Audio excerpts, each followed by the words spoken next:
Hello, hello. Let me know if I can help you with anything. This is... I certainly wouldn't pass up the opportunity to acquire something that can make princes out of peons. Owning shares, that's where the proper trade is. Far beyond the pittance I deal with in here. Nothing's wrong with it. The shop suits me fine, it's just... we all need a bit of luck in our lives, you know. A lottery win. No can do.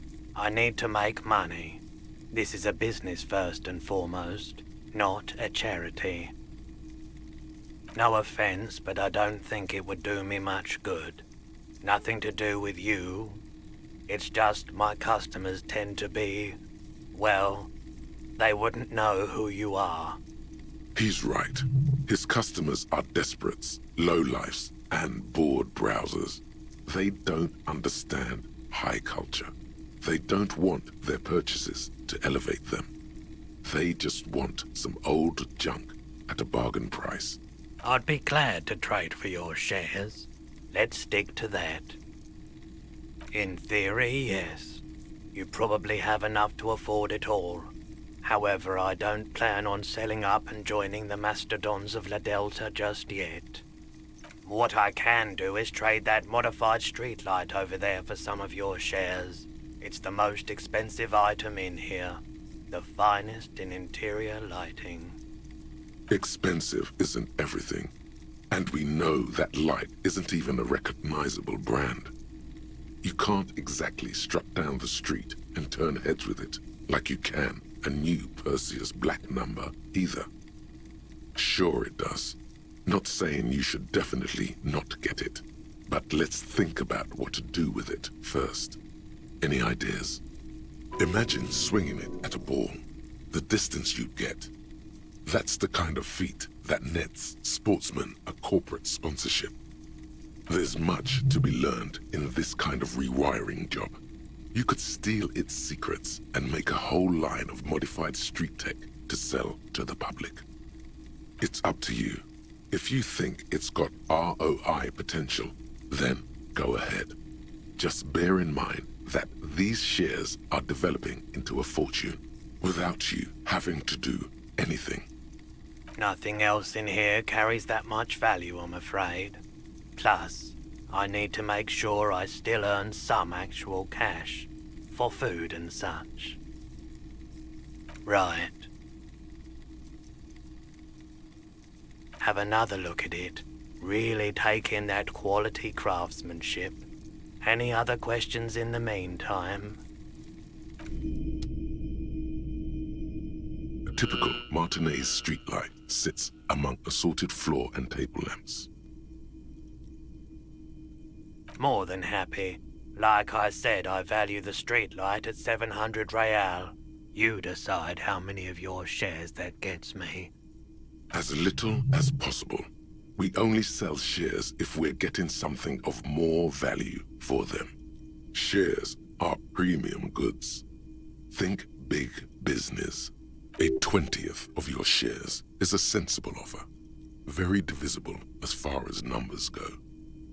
Something lifted in him when he saw those shares. He needs as many as possible, even if he won't admit it.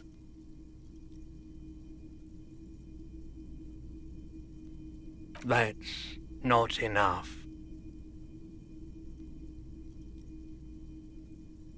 But I want to sell them now. Or has another light shining on the ceiling caught his eye? It's hard to tell. All right, that'll have to do. The street light is all yours. Yeah, good. But I won't be holding on to these shares for long. Let's just say there's some long overdue business I've got to deal with. Oh, sure. It is quite heavy. You're going to need a truck. That's all right. I can keep it here for you until you find one. Tell you what. Did he just do a runner? He can't get away that easily. Try calling out to him. Don't panic. I'm sure he's just doing his shoelaces up. Something like that. Here we go. It's a sign that declares you the owner of the streetlight. Stick it on and people will know that it's yours. Great idea. One of your physical assets on display for the public. Maybe this was a good idea after all. We could sell tickets for people to come see it. Turn this into a little money churner. But let's come back to that idea later.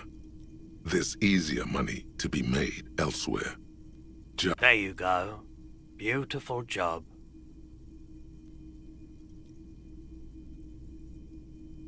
It reads, sold to the Disco Cop for shares in MK Mercury Group. The words are written with an even kerning, in bold, precise letters. Looks surprisingly official for a small-time trader. Some of your big biz flair must be rubbing off on him. The pole has been carefully cut, The wiring redone and attached to a standard indoor plug. The light buzzes faintly, but persistently. Oh, right. That's good. Your eyes slide back to the 700 Real modified streetlight you traded for shares. The golden light seems to flicker ever so slightly, like a butterfly. It casts shadows on the sign. One quick question. How do I get hold of my shares? All right. Perfect. Thank you.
Tequila Sunset.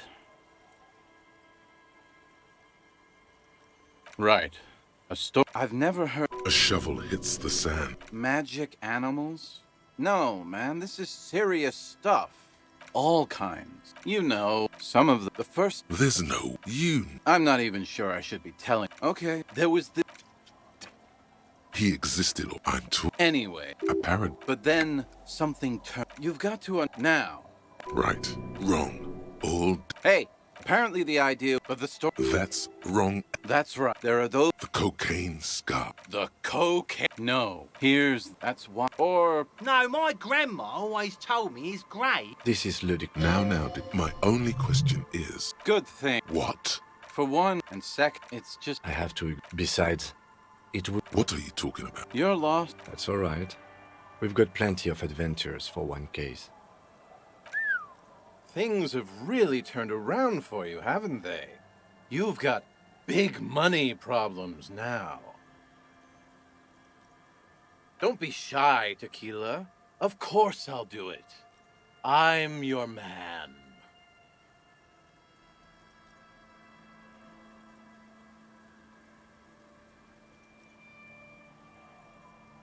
Your personal brand strategist, man.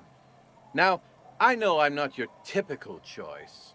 I don't wear a suit, I'm not 100 years old, I'm not about to die tomorrow. Not so sure about the last part, with all that drinking. But I've got something the others don't. I'm on your level. And as I already understand your needs, I can marry my high-concept ideas with your brand easily. I'll help you make your mark. Great can-do attitude. A billion real mindset. Clinically insane energy. Hire him on the spot. No, Tequila, no. I'm a professional, you see? I insist that you give me a formal interview. It wouldn't be fair on the other candidates if you didn't. What do you need to know? What you truly want to know is, can you really trust your entire fortune to a drunk who lost his house keys while out for a jog? I used to be a moderately high net worth individual myself, if I can say so. I've managed big money before, played the game, hustled the movers of the marketing world. At the Boom Boom Room, I directed a team of talent architects. People so high concept their names were nothing but a single letter. We had manic ideas, fueled by copious amounts of coffee-flavored whey powder. We did stuff no one had ever seen before, or since. We're going to need examples here. Just going by one of your initials doesn't cut it. You're after measurable performance, not tales of happy memories. Numbers, please. How many years did he work? What profits did he earn? Remember when Maria Capaleva caused an uproar by walking the red carpet in those slippers? The ones with the stick-on jiggly tits? No, we don't. That was me. I did that. We sold a lot of slippers that year. Tequila, tequila. Whatever's going on in my reality situation doesn't have any bearings on yours. This is all about you and your future. Ask me about that. Drinking is the fuel to my fire. Moistens me up to ensure the high concepts have a smooth landing. Ah, shit. He could definitely work more on his hand-eye coordination. Okay. Let me get a sip first.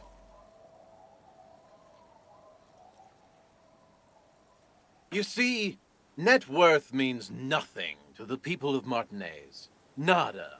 Null. For them to see your wealth, to really respect that, you need to convert it into something real, something tangible. The bigger the better.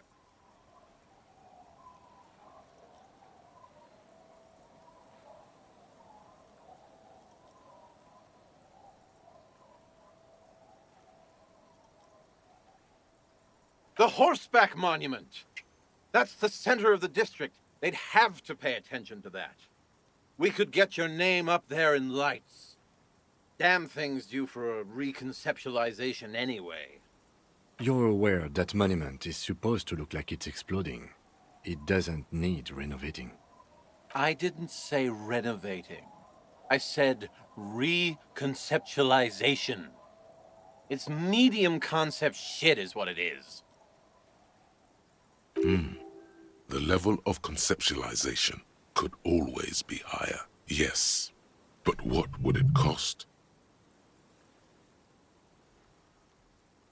Nothing up front. That's because I always put the client first. My cut'll come out of the back end, after we've made you a sensation. We really haven't got time for this. In case you've forgotten, we're supposed to be investigating a murder. And forget about contractors and the like. This job I'm handling personally. Concept and execution. Any unexpected expenses we'll take care of later. Can't let price compromise the work. Easy. That's it. I'm back!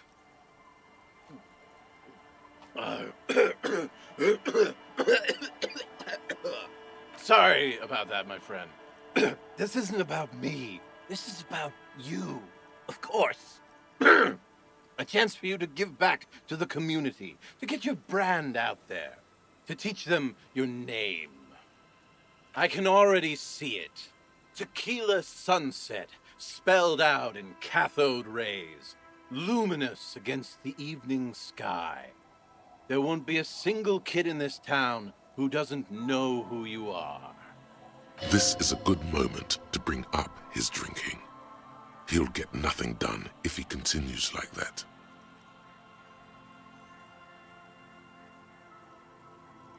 Whoa there! No need to worry about that. I've got it all under control. Besides, it helps with my creativity. Gets the business juices flowing, you know? I don't think I can do it. Sorry. Some complex calculations are taking place in that intoxicated mind of his. No, you're right. I've got to do this. I need this. All right. You know what, Tequila, you old rat? I'll consider your request. Give me half an hour, my friend. In fact, I demand you to sit down here and not move until I'm back. Open a beer. Chat with your old pals. The lieutenant massages his temples and looks down at the ground. Relax. I see you both running around like maniacs, just back and forth, back and forth. Gotta live a little. Enjoy the sun. He turns his swollen nose to face the sun, cheeks ruddy from the biting wind. No tequila. Let me take care of it.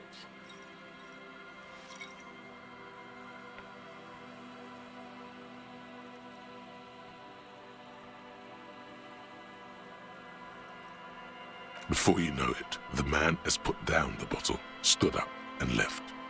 Minutes pass. The clouds change shape up in the sky. You chat a bit with old Rosemary. Then, try to strike up a conversation with Don't Call Abigail about something other than Abigail.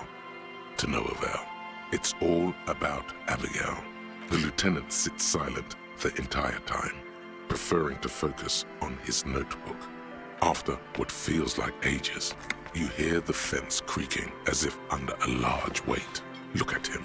Just look at him.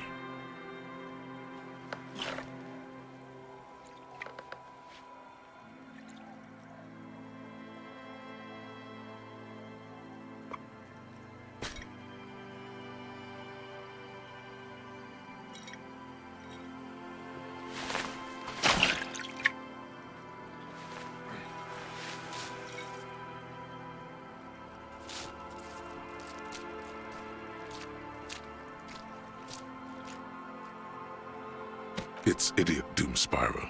He's back, like a beast made of jaundice and fetid polypropylene. He returns locked in stiff combat with a most fearsome foe. I know. Ran into some problems there. Material shortages and the like. But don't worry. Genius thrives under constraints. That's why you pay for the best. He seems even more drunk than before. He can't even walk straight. How did he write your name in cathode rays? Of course I am. When you're ready, and I don't think you ever will be, just head on over to the Horseback Monument. You'll see. World's gonna know about you, me, and the shiny numbers in our bank account. The lieutenant closes his notebook and nods at you, ready to go. But if there's anything else your old friend can do for you, let me know.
This door is made of metal and appears to be reinforced. Yes?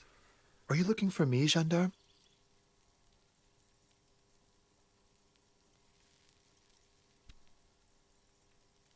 No one answers. We should talk to him. No one answers. We should talk to him. Gendarmerie. You found me. His slender figure is backlit by city lights, its distant streets and motorways flashing like diamonds. It feels like a Friday. He seems to be in a good mood tonight. Beautiful. So tell me, are you here to make things right again?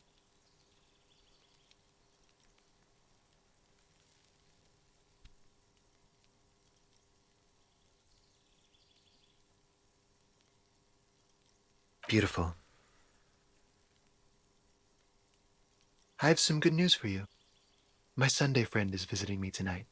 I told him about you and he'd like to say hello. Step in. He's already waiting.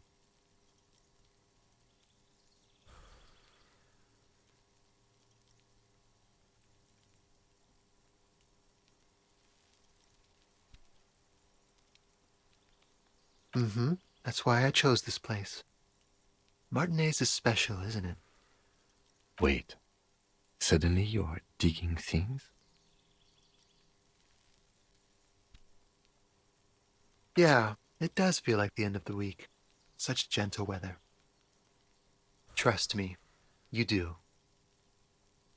That's nice, but I don't have anything to tell you. It's my friend you're looking for, not me. He takes another drag of his unfiltered cigarette and looks around. It's getting dark and the neighboring windows have lit up one by one. Downstairs, a cat crosses the yard, disappearing into the bush. Besides, I've got to run. He's going to leave you alone again. That's sad. Something tells you you're never going to talk to an individual this cool or mysterious ever again.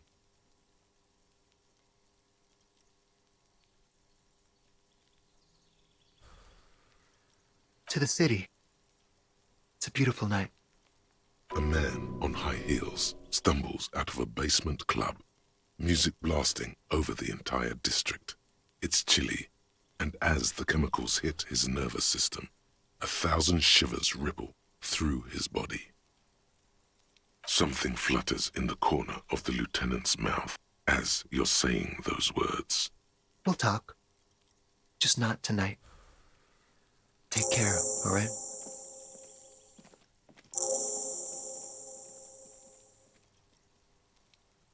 And he's gone again. Looks like it's becoming a theme for him.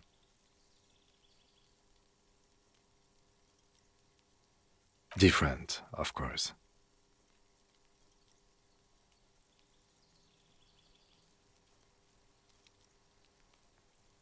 He smells good.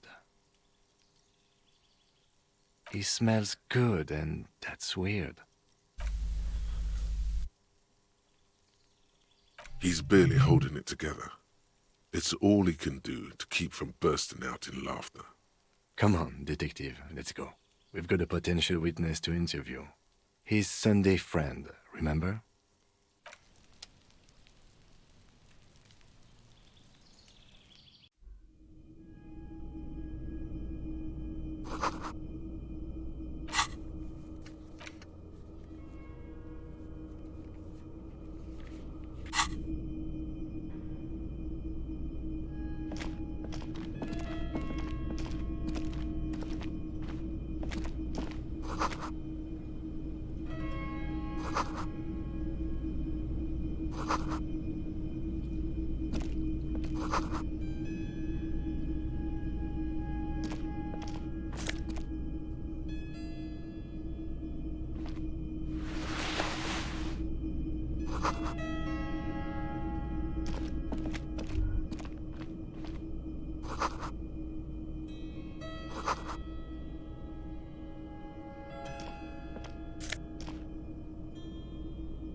officers of the Revachol Citizens Militia.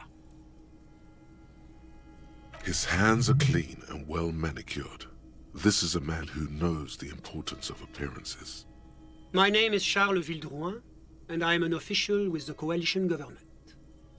I work for the Institute of Price Stabilité on assignment from Sur la Clé. I heard you talking to my friend outside. Very good. Super. I am here to assist you in any way possible. Ask me about the hanging. Hanging? What a drag. He seems like a cultured gentleman. You should ask him about the finer things.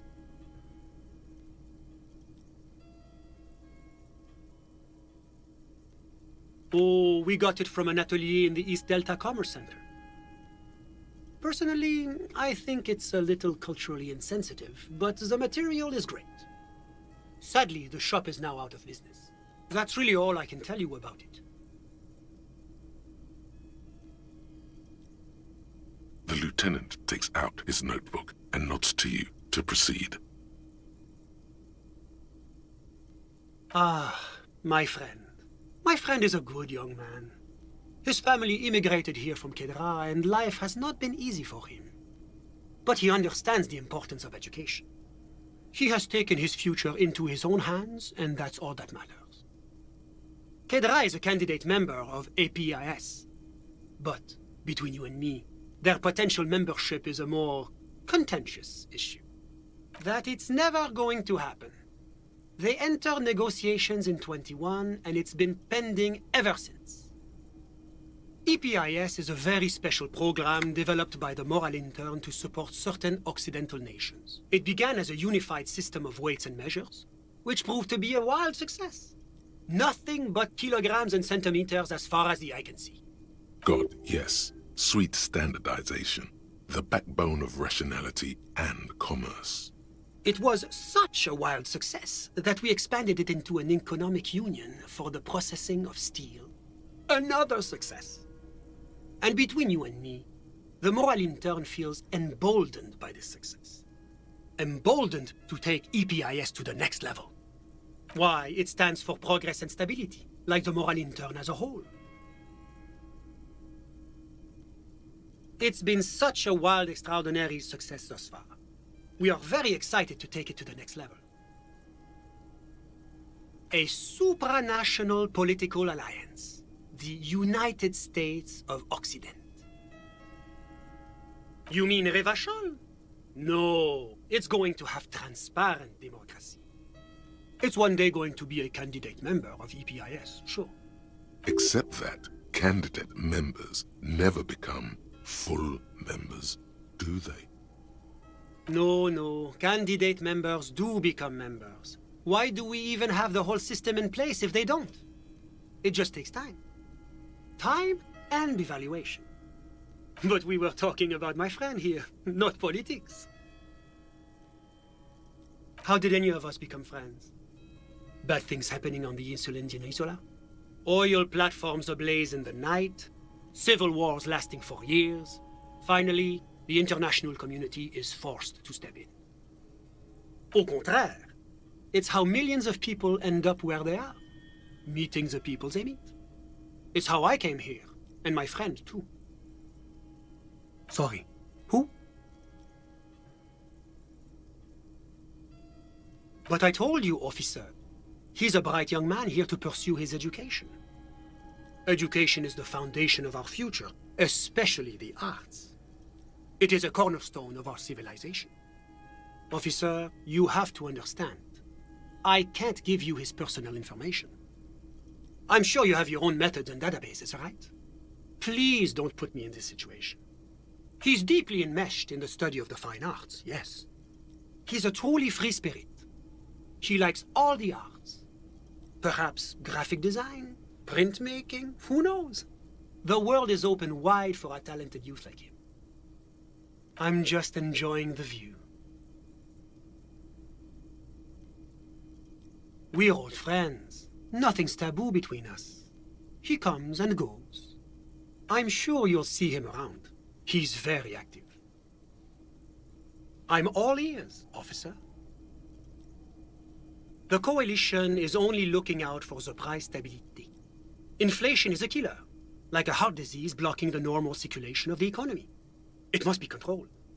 The economy impacts the entire international community, which is why it requires international oversight. Well, I'm renovating it. It is an interesting project. The building used to be a 12-story skyscraper before the cannons took the top 4 stories off. This, of course, happened when the coalition forces landed here. You could say I'm undoing some of the material damage the international community caused when we arrived here. La communauté internationale is what Revacholians colloquially call the coalition. In other words, the nations that stopped the disaster of the revolution. Your employer, technically speaking. The governing authority of Revachol.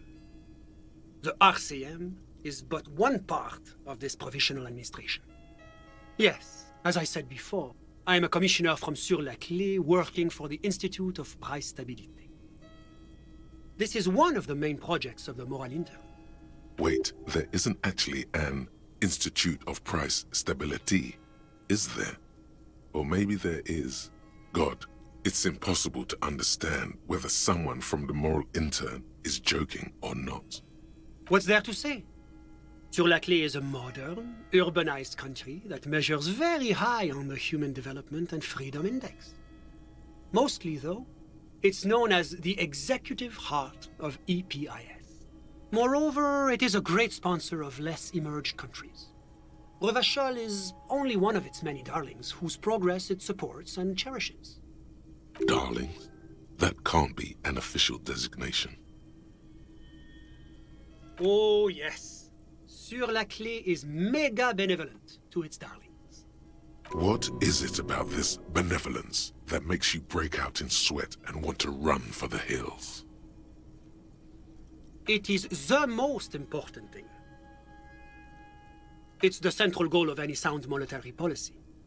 Maintaining the price stability is essential to maintaining high levels of economic activity, which is essential for maintaining high levels of employment, which is essential for maintaining the social stability.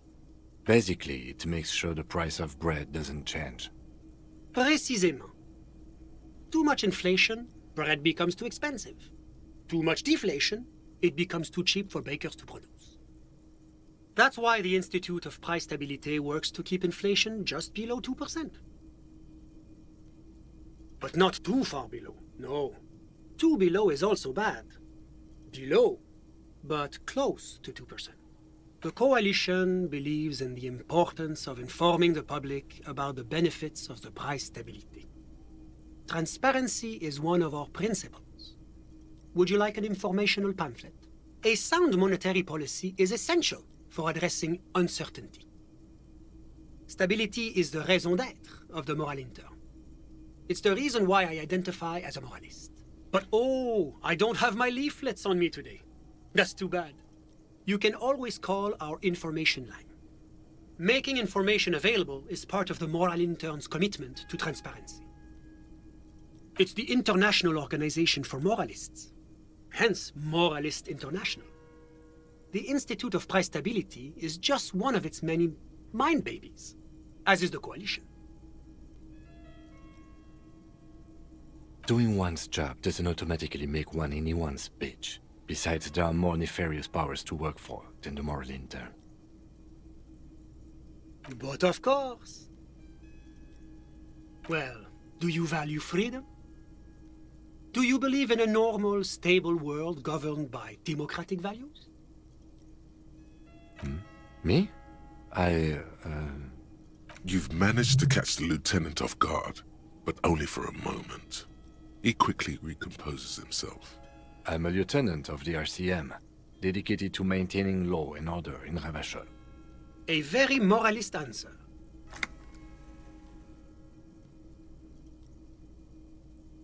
Martinez? No. Martinez is something else. Revachol is generally difficult. It's led by an interim government, which means it hasn't yet achieved full democracy.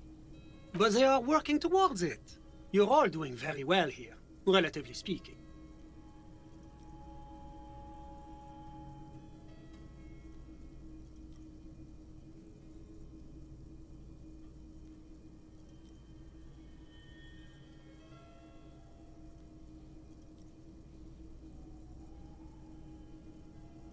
Do you think peace is boring? What about prosperity?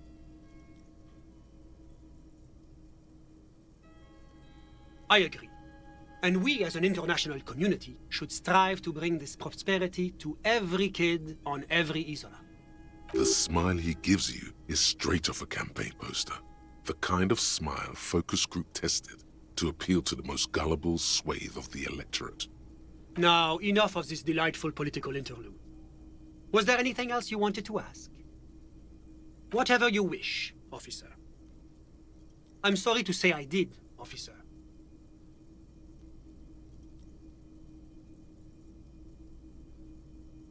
Officer, it's very difficult to describe what I saw that night. It was so surreal to me, like in a play.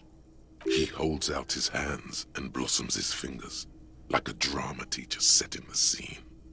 What do you mean, like in a play? It was just so strange. I could barely comprehend what was happening.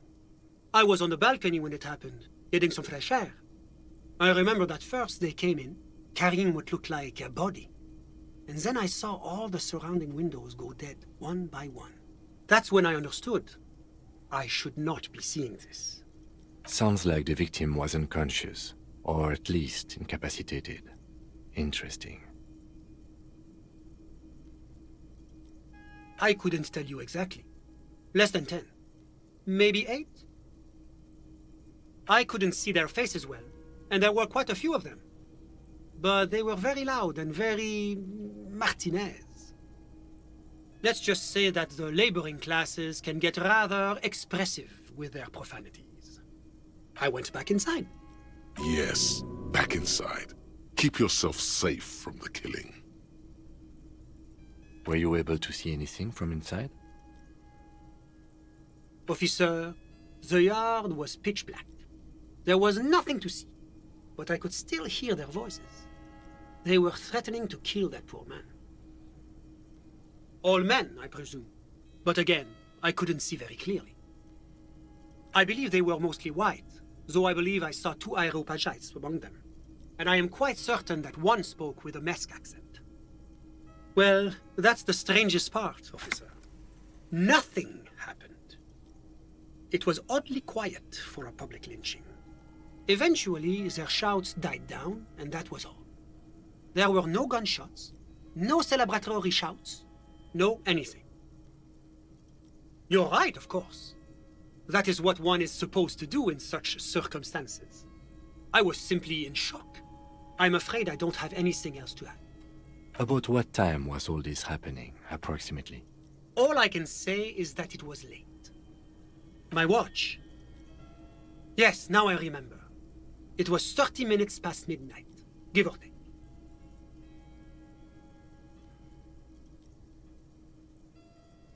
No, I didn't see the corpse until the following day. Of course, anything I can do to assist the RCM. A moment, officer. Do you have everything you need from me? I'm afraid we won't have the chance to speak again once you leave.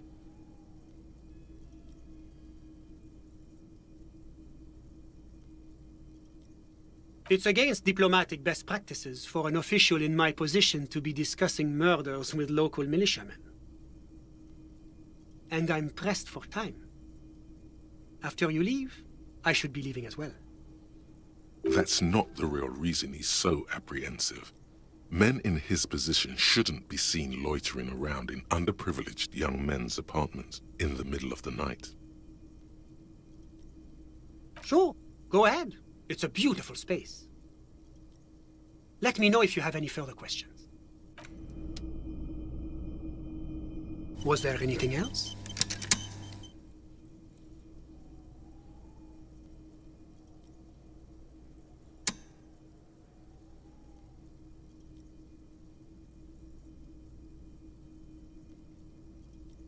Of course.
Hello again, officers.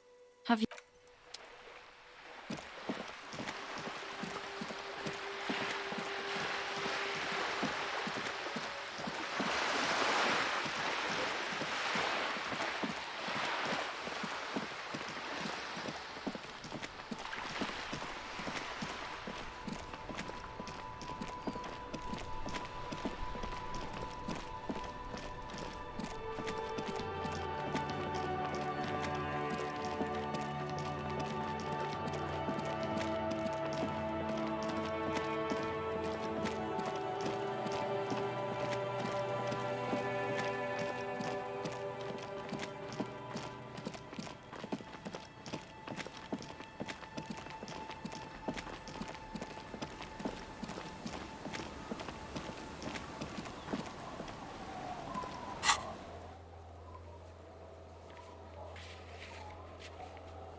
Put your hands where I can see them.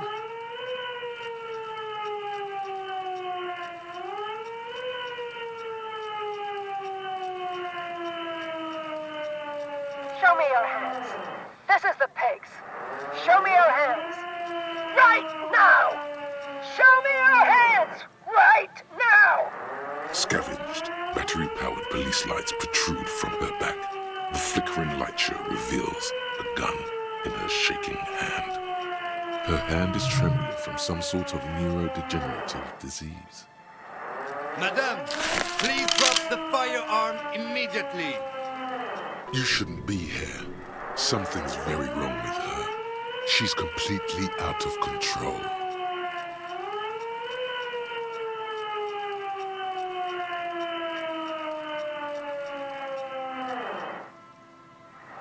Failure to comply. Suspect is displaying aggression. Officer, under duress! Officer, under duress! Her eyes bulge with terror. Veins protrude on her forehead. I am the police. Don't move.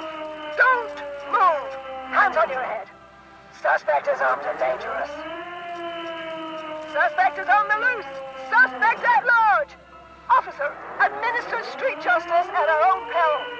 That one extra lick with a baton or extra knee strike above was what was actually required. Suspect is under control. Suspect is under control. Be careful, detective. Don't do anything that might set her off. The situation looks bad. Calm yourself. Steady your breathing. You'll have to go for the gun sooner or later. Perhaps you can learn crucial facts before you do. This is dangerous. You're 70% certain you always leave your gun loaded.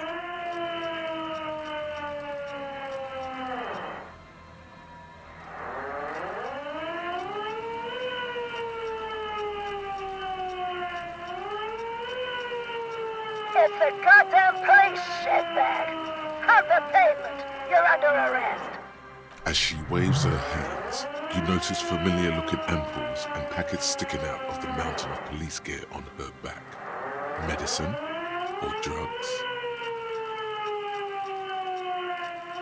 Officer in need of assistance! Suspect alert! Get on the ground! Ma'am, please. We want to help you, but you need to lower that weapon. Disturbance reported. Authorized deadly force. Sector, take the shot! Big red key! Big red key! Big red key? That's code for the battering ram. Cop talk. You know this. Confiscated contraband. Restricted access. 2 kilos missing. Eyewitness report compromised. I don't think she's on drugs. Being off drugs might actually be the problem here. Back up! Back up! Back up! Status unconfirmed!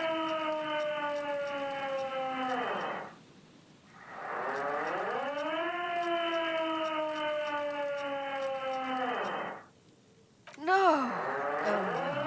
No. I thought Mr. Moran. Gareth. Aggravated assault! Man down! Officers in pursuit! There's a scenario unfolding in her head right now. It has nothing to do with what's happening here. What's the situation, officer? Law enforcement compromised! Impersonating a police officer! Does she not believe you two are actually police officers?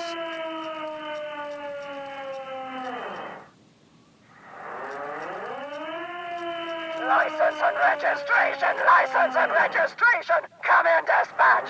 Sector! Sector! Azimuth! It's not a code, just disjointed words. She's losing it.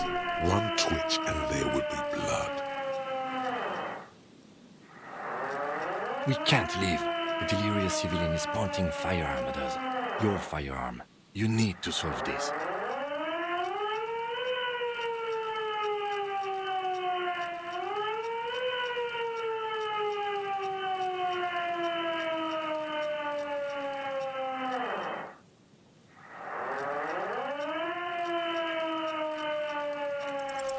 She's frantic, confused, teetering under all that gear. There's an opening if you just move fast enough. If not, the lieutenant's got her in his sights. Host almighty, don't count on that. You saw the Bino Cloud can't shoot for shit.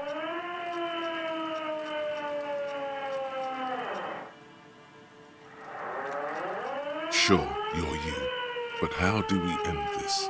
She's not just gonna let you leave. Confined quarters! Assailant coming at me! Split-second decision! Fire at will!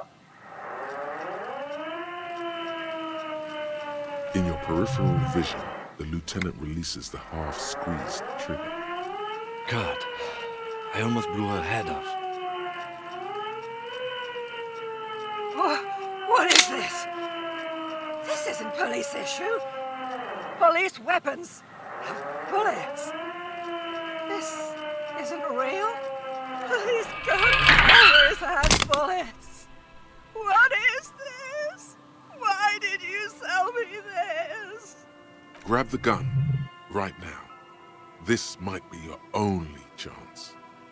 No one ever cares anymore. Why would they treat me like this? Poor woman. We need to figure out what to do with her now. Nobody's ever around. Nobody ever comes to visit me. She's in a stupor. I've seen this before. God knows for how long. Could be days when they get like this. Honestly, I don't know. Dementia, probably. Dementia and Channel 8 and loneliness.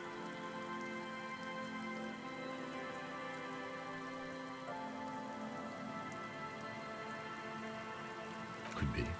Her hands were trembling and she did seem uncoordinated. But what are we gonna do with her? I don't think she actually... You're right, of course. This could have been very bad. I don't think there's any need for that. In her current state, and without a gun, she isn't really a threat to anyone. We could let Titus know. This is a perfect problem for the local peacekeepers to handle.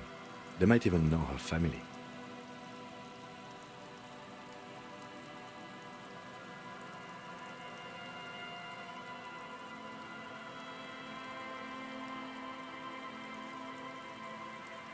Then we can ask him once we get back to the whirling. But we have to hurry, because it's late and they might have already gone home. But I think we're done here for now. Let's head out. This is done. Please, leave the radio on. Reflex to what? Being left alone.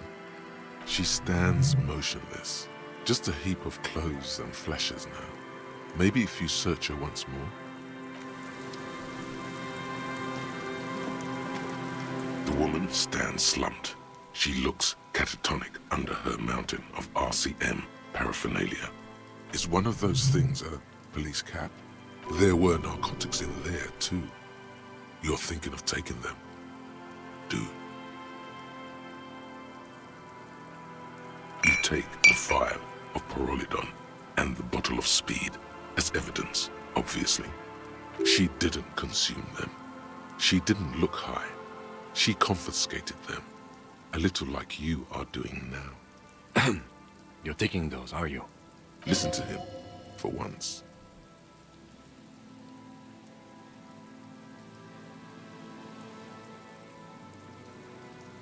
Sure. I guess that's fine. She doesn't even flinch as you reach out and disentangle the familiar-looking lieutenant's cap from her mountain of RCM paraphernalia. Oh, is that yours? The lieutenant nods. The old woman doesn't react to your touch.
Now that you've acquired some stimulants, it's time for a little pick-me-up.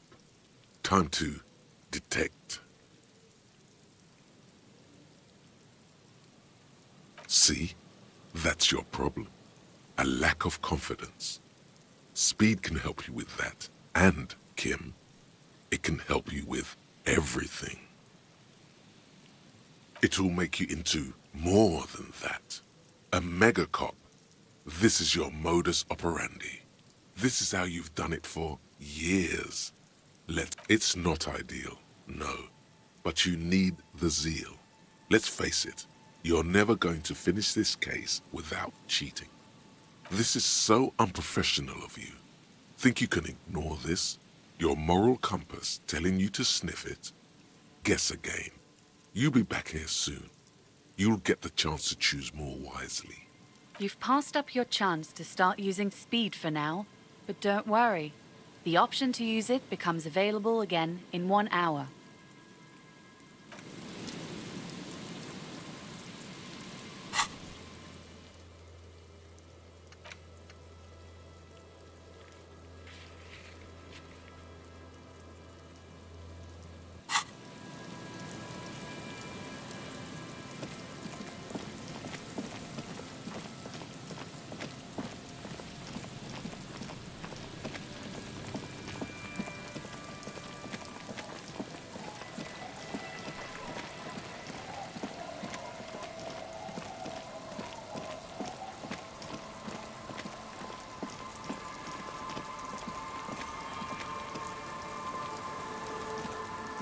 Our tenant, the policeman.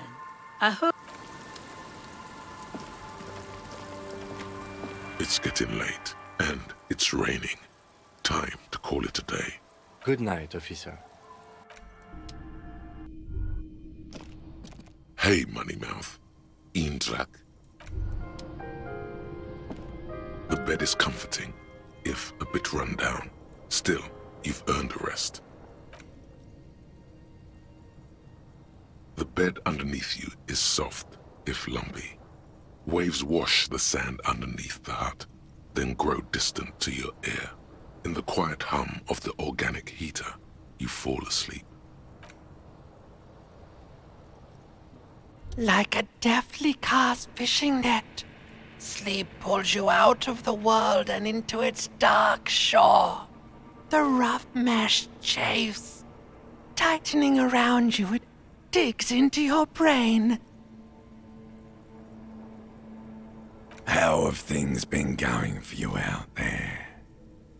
Helped anyone lately? Saved anyone lately? Murdered anyone lately? This bastard isn't even listening to you. Because you know you are a murderer.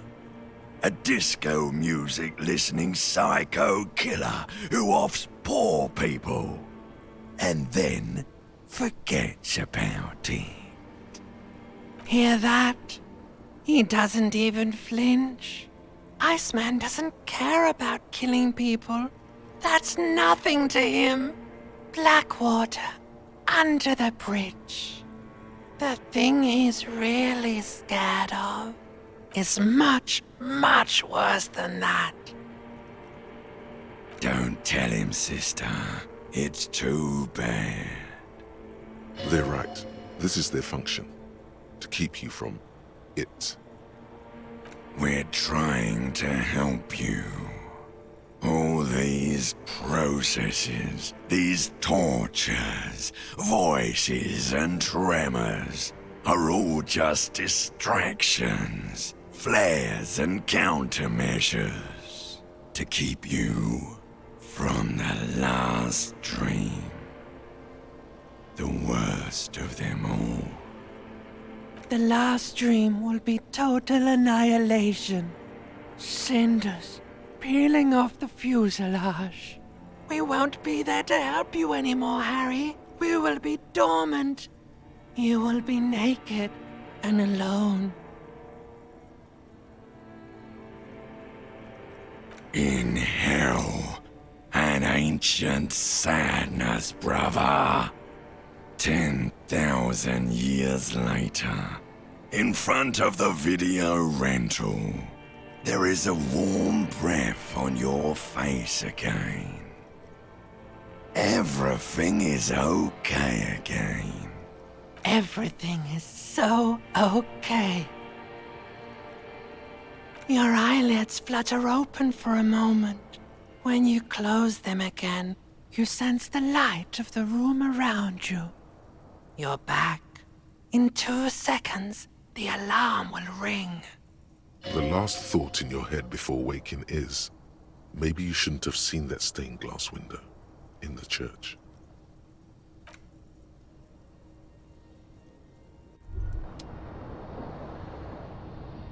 Hey, now that you've acquired some stimulants, It's time for a little pick-me-up. Time to detect.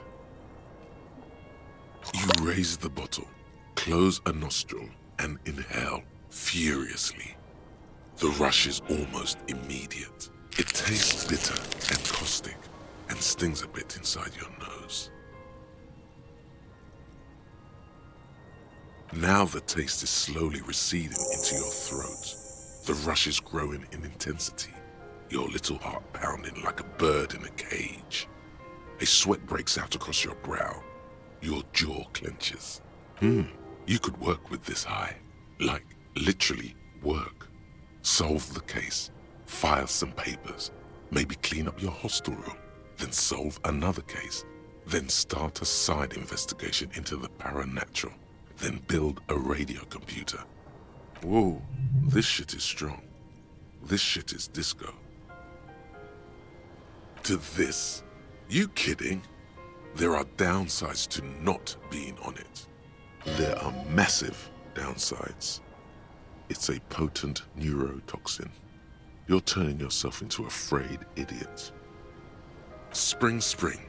Everything is clear around you. You're ready to concentrate on the next task in the task chain. In the bottom right corner of the screen, there's a speed button. Speed gives +1 to motoric skills.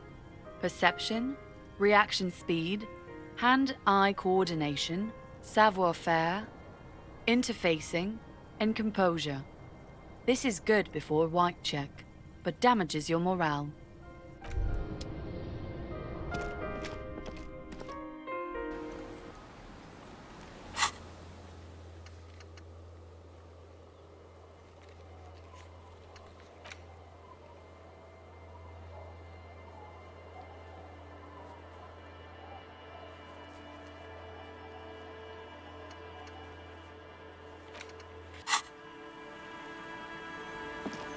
Yes?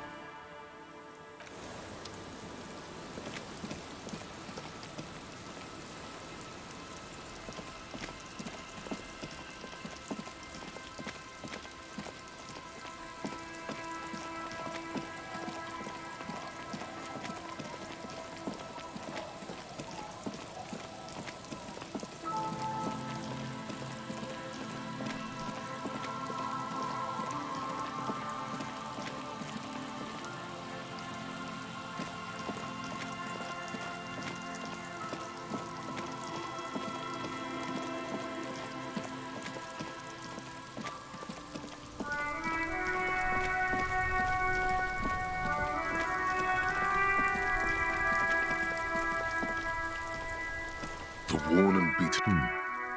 You can revisit the Officer, care to play a game with the lonely old man? Actually, never mind. Wouldn't be the same. The prick is gone. I can barely believe it. But he's really gone. He is trying to retain his jolly facade, but the underlying sadness casts a deep shadow over his wrinkled face. Hell, most likely. He was an absolute Kent. I repeat, an absolute Kent. Even his old army buddies didn't want him around. He was like an old viper. The only people who could stand to be around him were Jenny and me.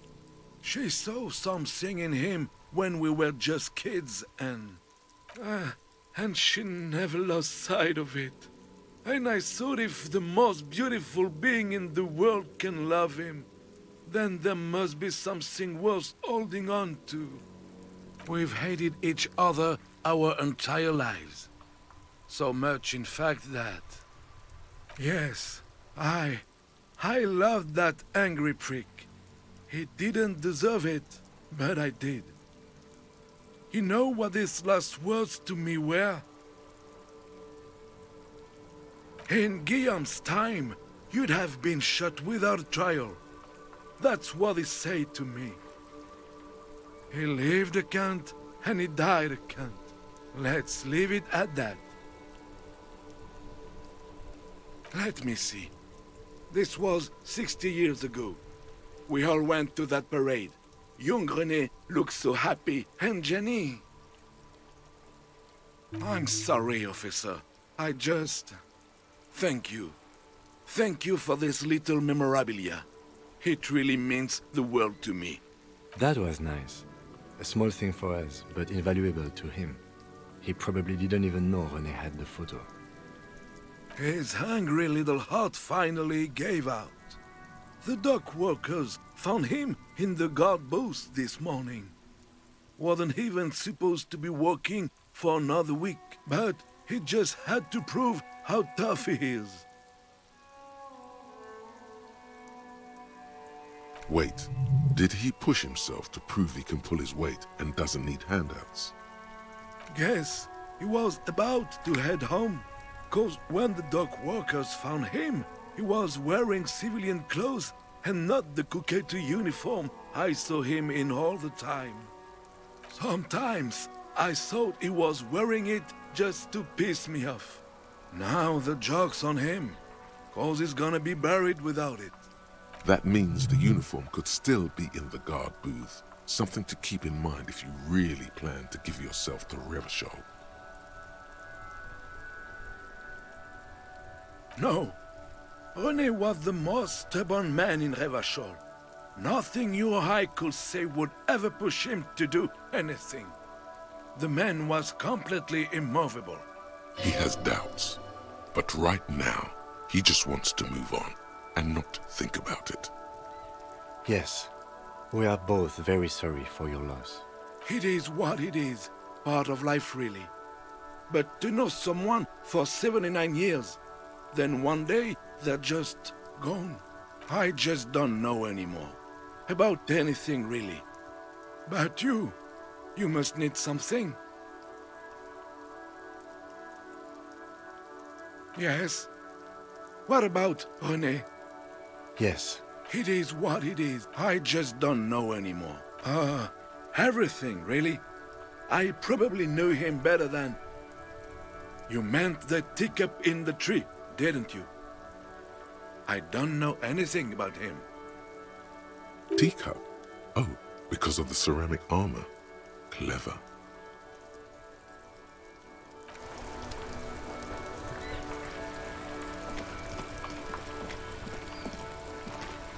Inside, you see a set of steering levers, a radio microphone.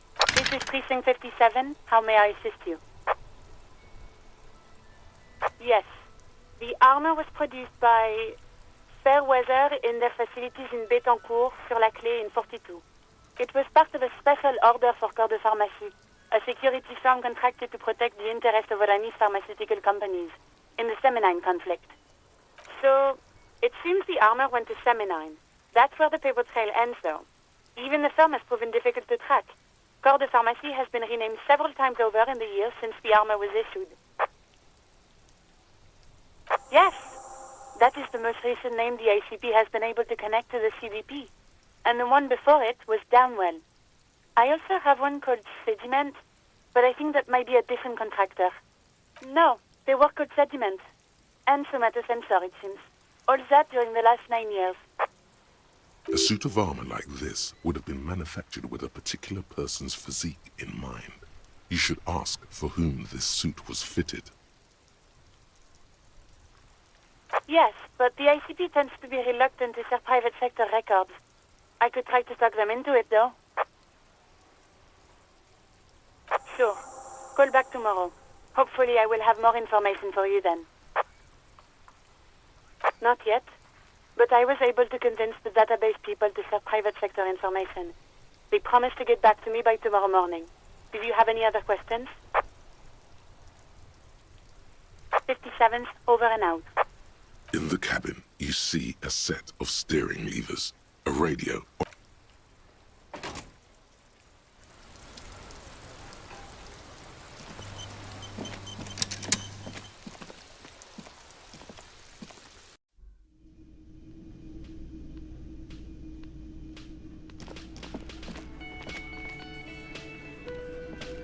Hi, gendarme. Another rendezvous.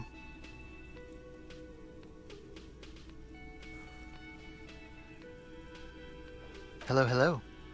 So what brings you here?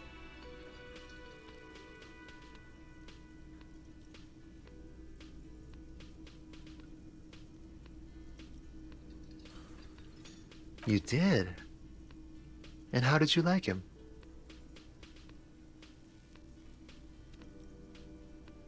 Ah, shoot. Why not? Friends, I told you. Sunday friends. Friends who like to get together from time to time. That he won't be there when times get tough, I guess. It is. On Sundays. A visitor from the first world. He's not like you and me, gendarme.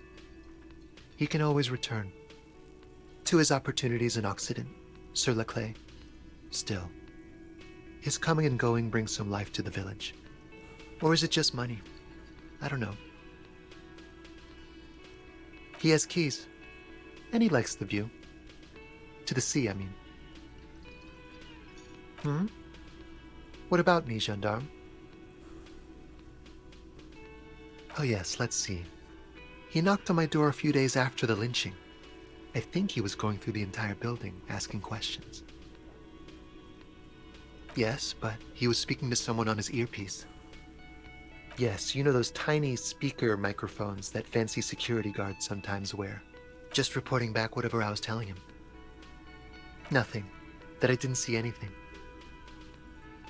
What friend? No, I don't think it came up. Muscular, handsome, strong, like one of those military types. Oh, let me think. He had an accent. He sounded like one of those mercenaries. He sounded vaguely Oranese. No, not vaguely, scratch that. He sounded definitely Oranese. Sure. Anything else on your mind? Admiring the atmosphere. What about you, officer?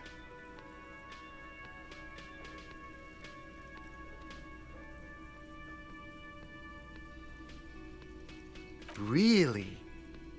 Well, I look forward to that.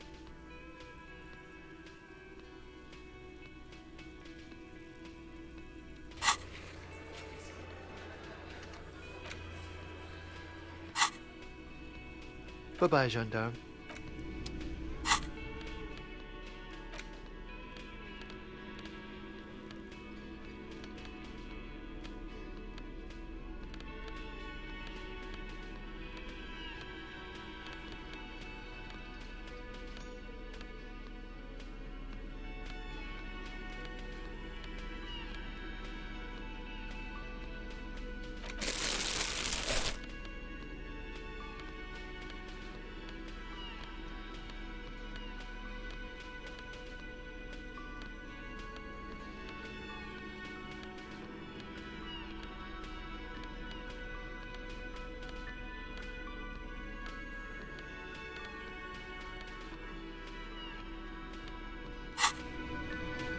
Hi again, gendarme. It's the sports. He's a sports guy, all about that physical prowess and athletic skill. Nothing else here. Bye-bye, gendarme.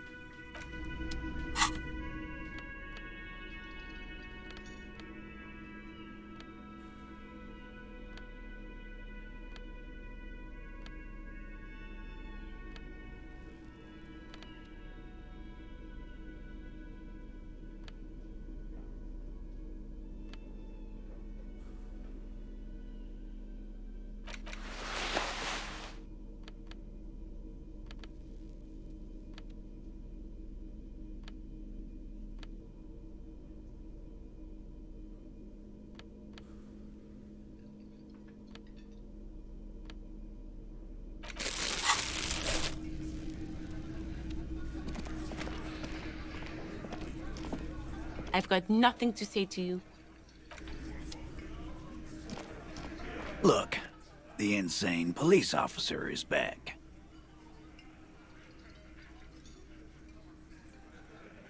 The small man mimes, blowing his brains out. You see his rat face contorted in mock despair, his fingers touching his temple. There's laughter in the room. Try not to kill yourself this time.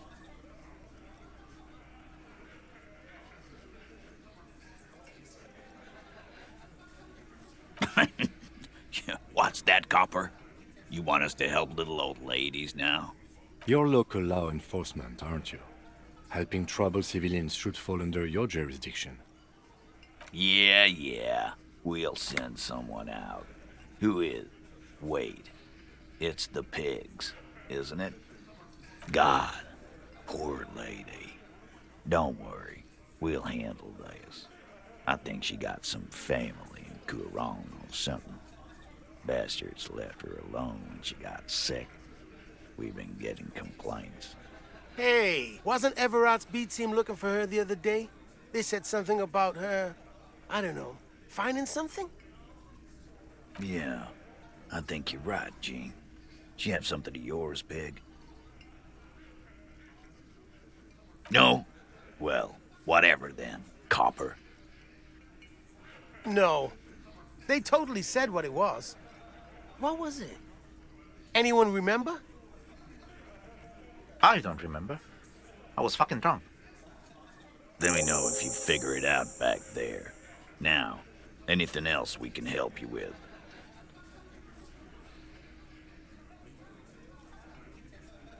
Dunno. She lives by the water. Shit washes up all the time on the beach. Police paraphernalia doesn't just wash up on the coast, people. It's not like we dump it at night. She bought it, collected it. Wanted to be a cop, you mean? Well, shit. I don't actually know. Anyone know why she started acting like a pig? No fucking clue. It's gotta be the crazy. Who'd want to be a pig?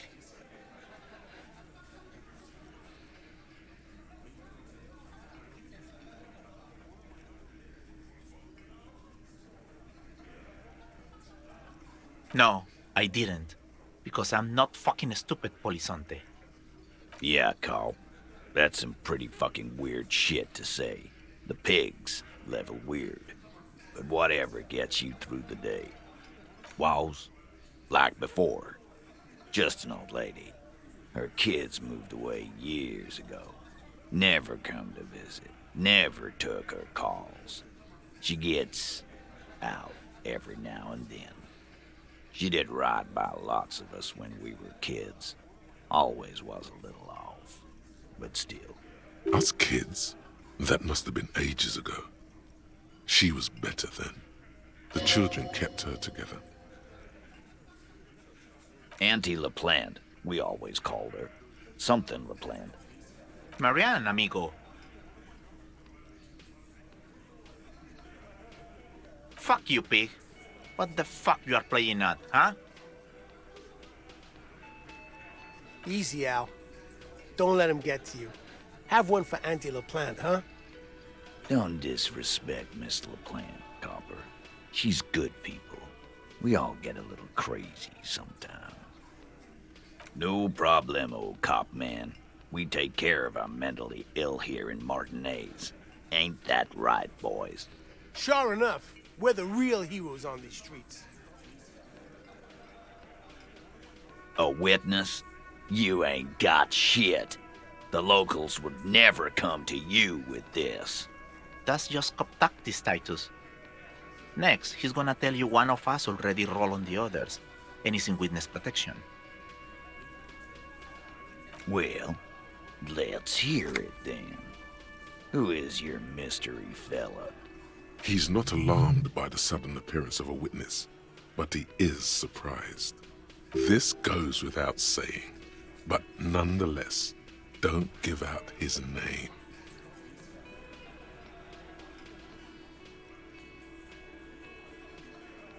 Yeah, right. Like we wouldn't know if an MI plant was in our town. Nice try, right? MI is short for Moral Intern. Moral Intern is short for Moralist International, the coalition that runs Revachol. I've seen this shit a million times, Titus. Fly fishing. They are desperate. Tell us, Copper, what wacky claims did he make?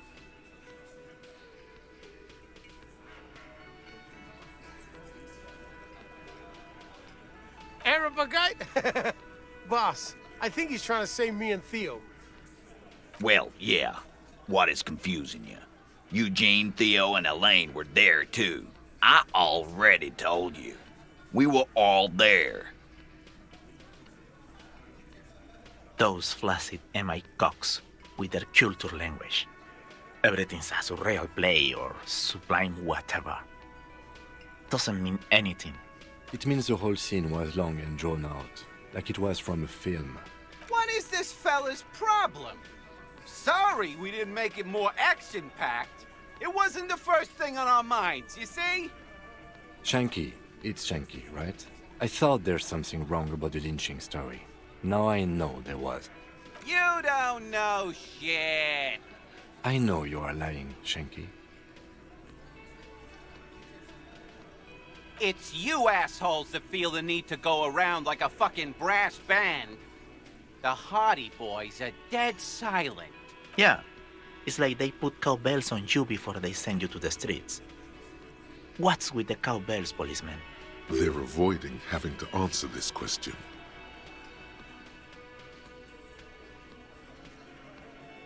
We were drinking, weren't we, guys?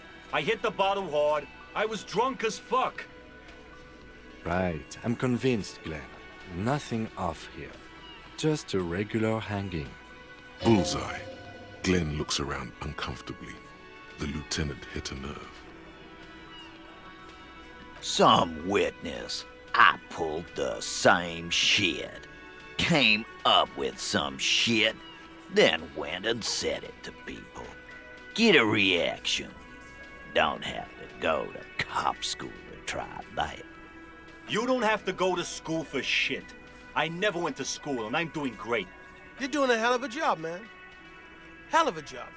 Okay, maybe it doesn't feel like this did anything to them, but they have to be fretting a little. Everyone is afraid of witnesses.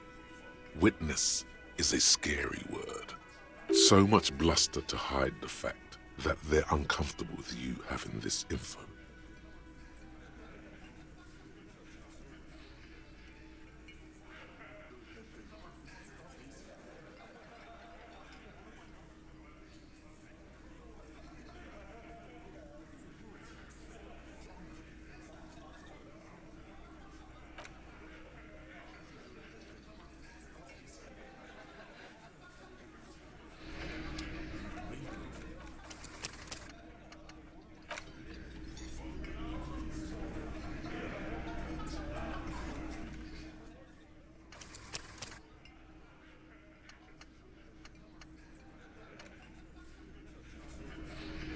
Looks like the circus left town, but the clowns are still here.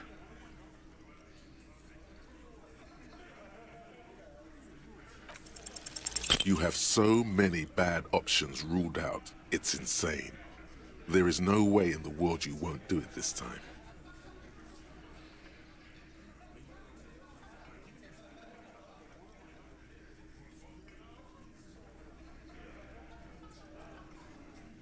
You know what? You guys must be the cops. Because this is what cops do, right? Live in a bar, sit on their fat asses like they own the place, while the neighborhood goes to shit. Corpses hang from trees. Kids shoot up. Hey, we don't have to fucking take this shit. Glenn. Everyone shut up! Fuck you, man. You didn't see the place before we got here. Fucking graffito everywhere. Congratulations on the graffito removal. All I see is you sitting around talking about Monica's titties while there's a rape victim. So what? What do you want from me? We took care of that fuck. Don't let him drink that. One more push. Quick.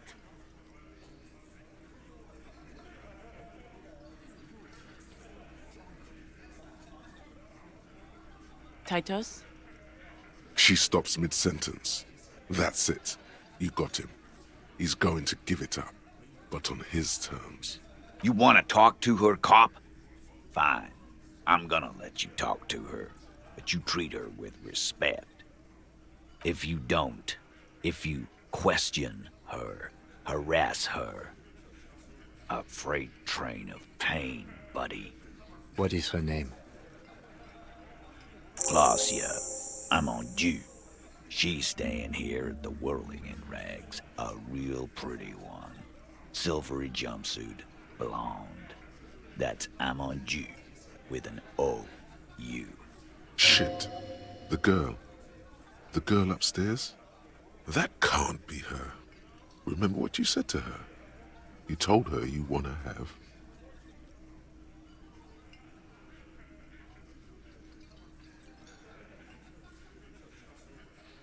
Yeah. Blonde. Tall. 2 rooms over from yours. Sure. Why not? You've probably seen her around.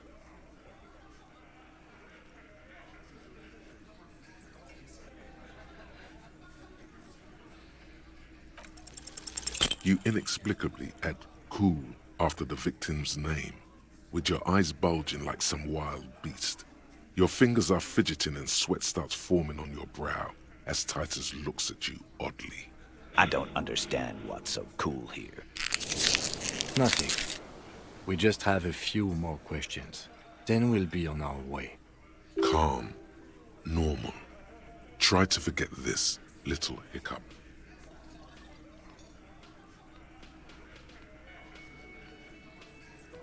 You don't know her.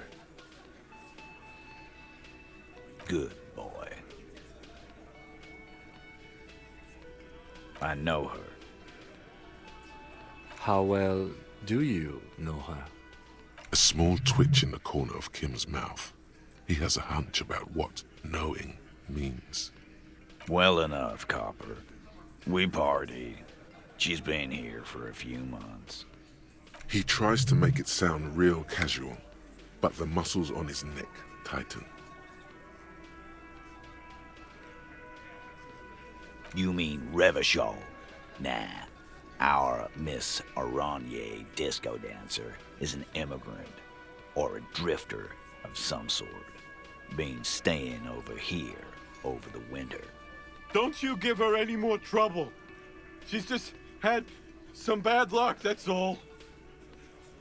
Shut up, Angie. She doesn't need your help. Titus gives them both a look. They fall silent. What's with all the silences? It's like these guys don't know how to feel about this. You should keep picking at it. Relationship? There was no fucking relationship. He raped her. That's their relationship. Was like that karaoke incident all over again. Or like some of the other girls he was harassing. Okay, enough. All of this is irrelevant to your stated investigation. He did it before we killed him. He's not gonna do it again. So what does it matter? It would help if we establish a timeline. All right. 2 weeks, maybe? I don't know. I need another beer. Here you go, boss. What do you think I meant?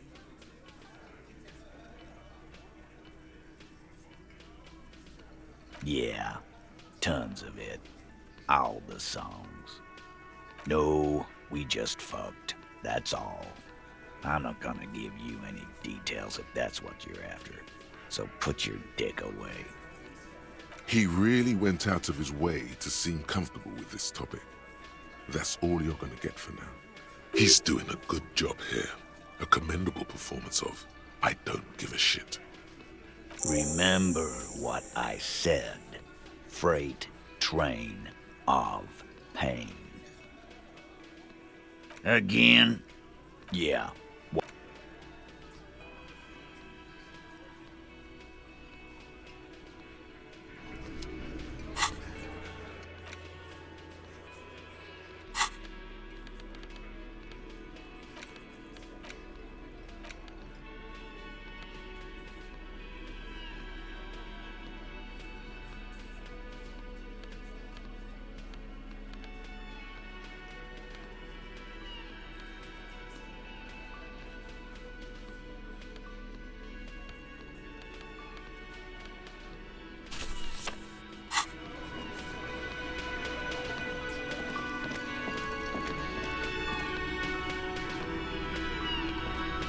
Officer, what was that?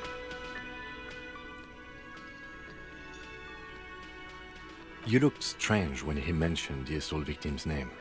Do you know that woman? Is there something I should know before we talk to her?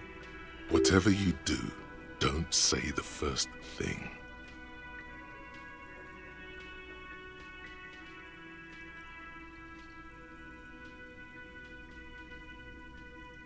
What you're saying is, you raped her? Ice is forming on the inside of your chest cavity. Cold sweat trickles down your neck. Then, don't ever say that again.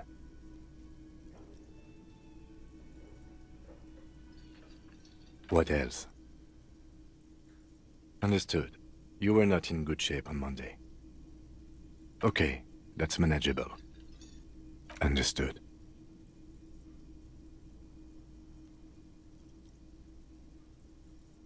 It is. This would have been good to know before. It should have. Anything else? So she overheard you, or did you party together? So this is what it feels like to be interviewed. What if you do, but you just don't remember that you do? You'll get through it.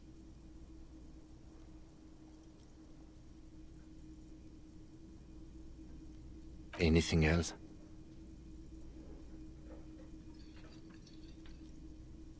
That's clearly your interrogation technique. Anything else?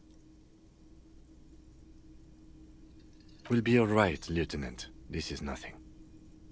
Is it though? Nothing? You're still in for a bumpy ride here. Try not to mess it up.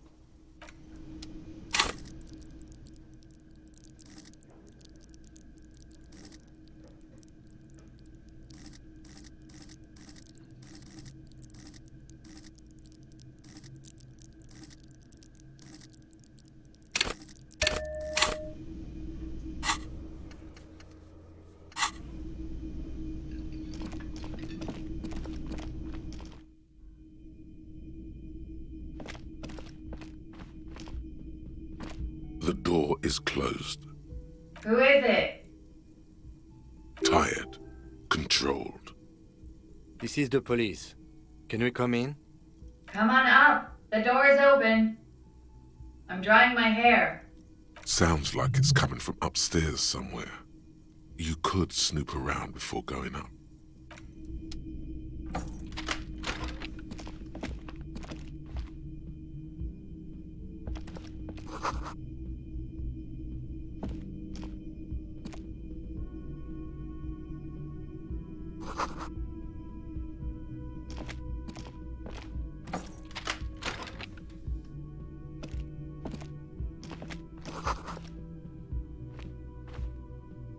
This medicine cabinet is full of wares. Sheets of pills, haphazardly stacked one on top of the other. There's also a toothbrush somewhere in there. It's been used quite a lot. Pharmaceuticals line the shelves, sheet upon sheet of pill bottle next to pill bottle. Acetylic acid, APAP, eye drops, blood thinners. Anything of note? Pill bottles rattle like bones as you search the cabinet. Paracetamol, histoperidol, something in a foreign language you can't read. Behind them, an unusually shaped nasal spray. Its label reads, Nacra. Nacra? This is used to treat opioid overdoses. Always handy to have around. Interesting. That's used for diamorphine overdoses. You could say he's on the lookout. Among some foreign, probably Messinian or Gotwaldian, marked red blister packs you find. What do you find? This is going to take a little know-how. A bright orange bottle with Peptide stamped on it, in sunny, happy letters. Jackpot, baby. That's the stuff you're looking for. Your palms begin to sweat just holding that little plastic container. Peptide. a euphemism for pharmaceutical amphetamine. Prescription speed. The fuck are you waiting for? Let's get super fucking preppy. It's speed, man. Just what you were looking for. They call it dextroamphetamine and talk about psychological disorders. But what we're seeing here is some scientifically advanced trucker speed.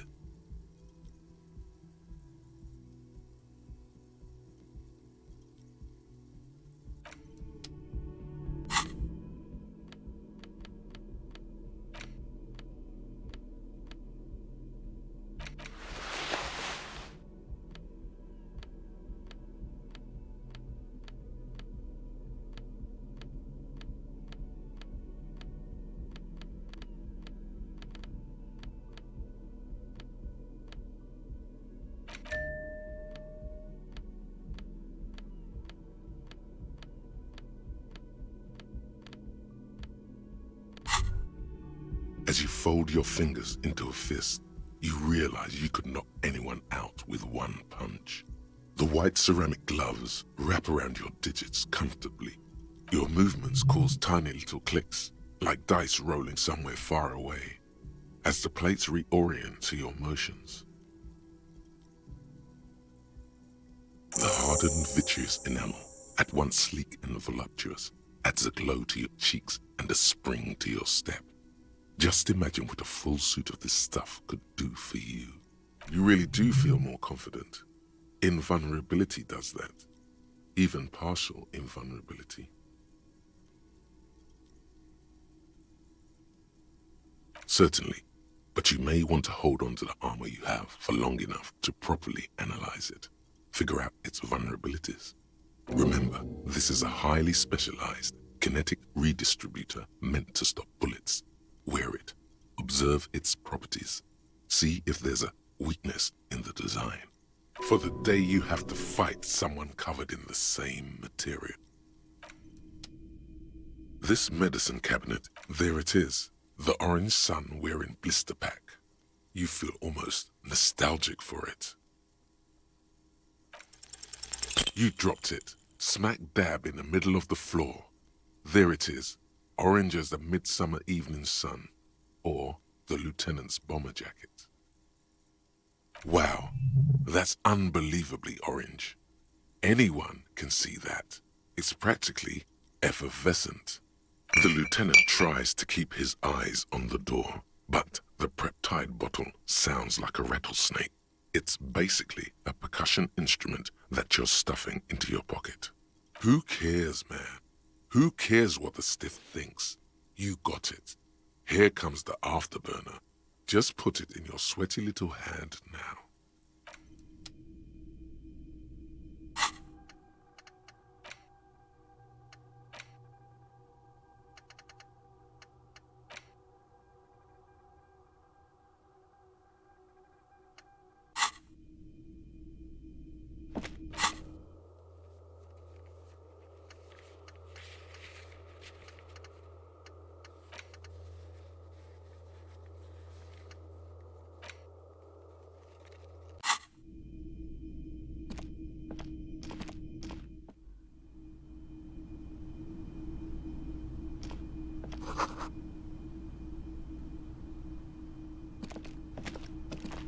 This window is pristine on the inside, unlike the one next to it.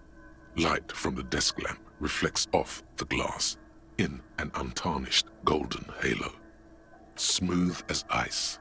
There are spots of mud and rain on the outside, even smudges. But the surface of the window is clear from the inside. No chips, no hairline fractures. Following your lead, the lieutenant leans in closer to inspect the surface. Looks like it, yes.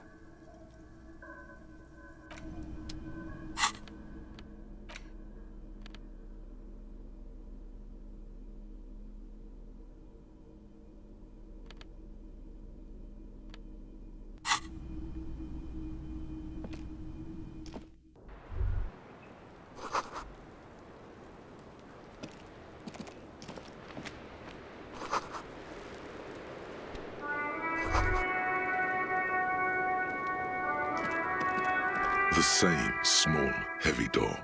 No lock in sight. It's barred from the inside. You hear the bar rattle in the brackets. Sounds like it's heavy, too. Very sturdy. I don't know, Lieutenant Freighter. It is not the first closed door we found in this building. There is also your mysterious blue kitchen door. I don't know. The further we get, the more this building seems to be tied to the case. Below, the hostel cafeteria creaks and groans under your added weight. A skeleton of composite support beams and cantilevers. A dull thump. Somewhere inside, a wind brace rattles from the imperceptible motion of the building.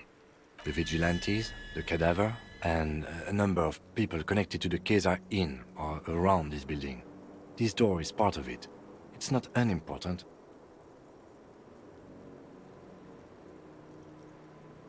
He doesn't say anything. You should have gloated.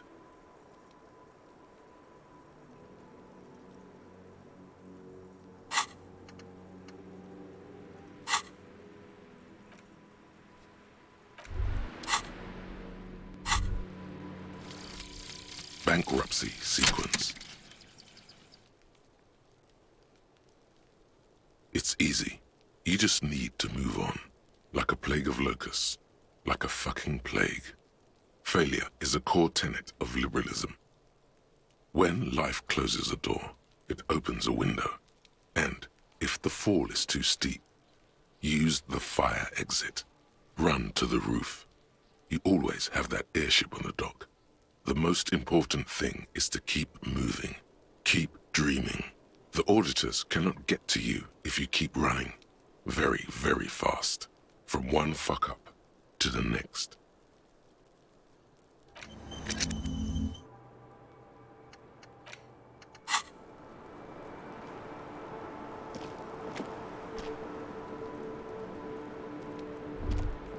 The same small, heavy door.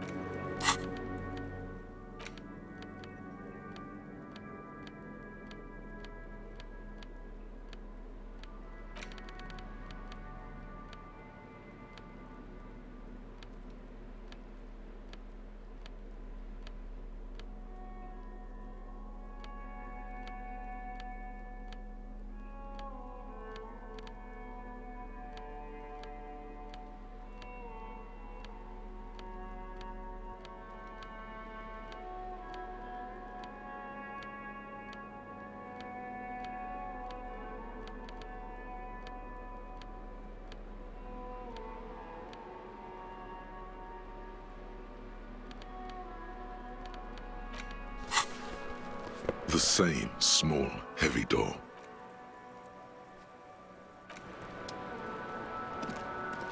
Welcome to the roof. Her hair is still slick from the shower. Below her silvery jumpsuit, an athletic young body, built long and lean. Then toned over several years of self-defense training. You can sense it in the sharp pointing of her elbows. I'm sorry for the mess down there. The cleaning lady hasn't come by in days. I'm beginning to wonder if she ever will. It's much nicer now. Where the dead body used to hang, clearly visible from the roof, but no longer. Thank you for that, officers. Truly. There is something in her light brown eyes, a sadness, when she thinks about the death of that man. Oh yes, legends of room number 1 have made their way around the building. They say a portal to hell has opened in there.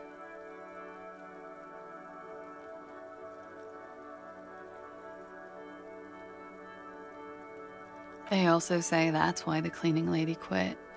Because of the infernum. I'm Kim Kitsuragi. I'm a detective from Precinct 57. I believe you have already met my colleague from Precinct 41. Have I ever? This is the biggest fan of ostentatious orchestrations I have seen in my life. And I have seen a few. Oh yeah.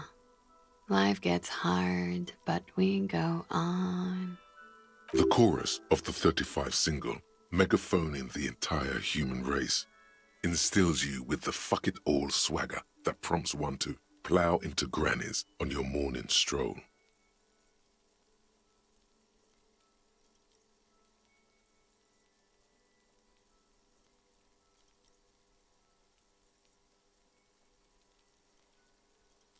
I can see that. I'm glad all this onward going has brought you to me. Miss, we are investigating the murder of the man down there. The people who put him there have asked us to talk to you. Huh. I see. Be careful. Ask something else first. When you go there, use words like, I hear you have been through something difficult. No need to dilly-dally. She's tough.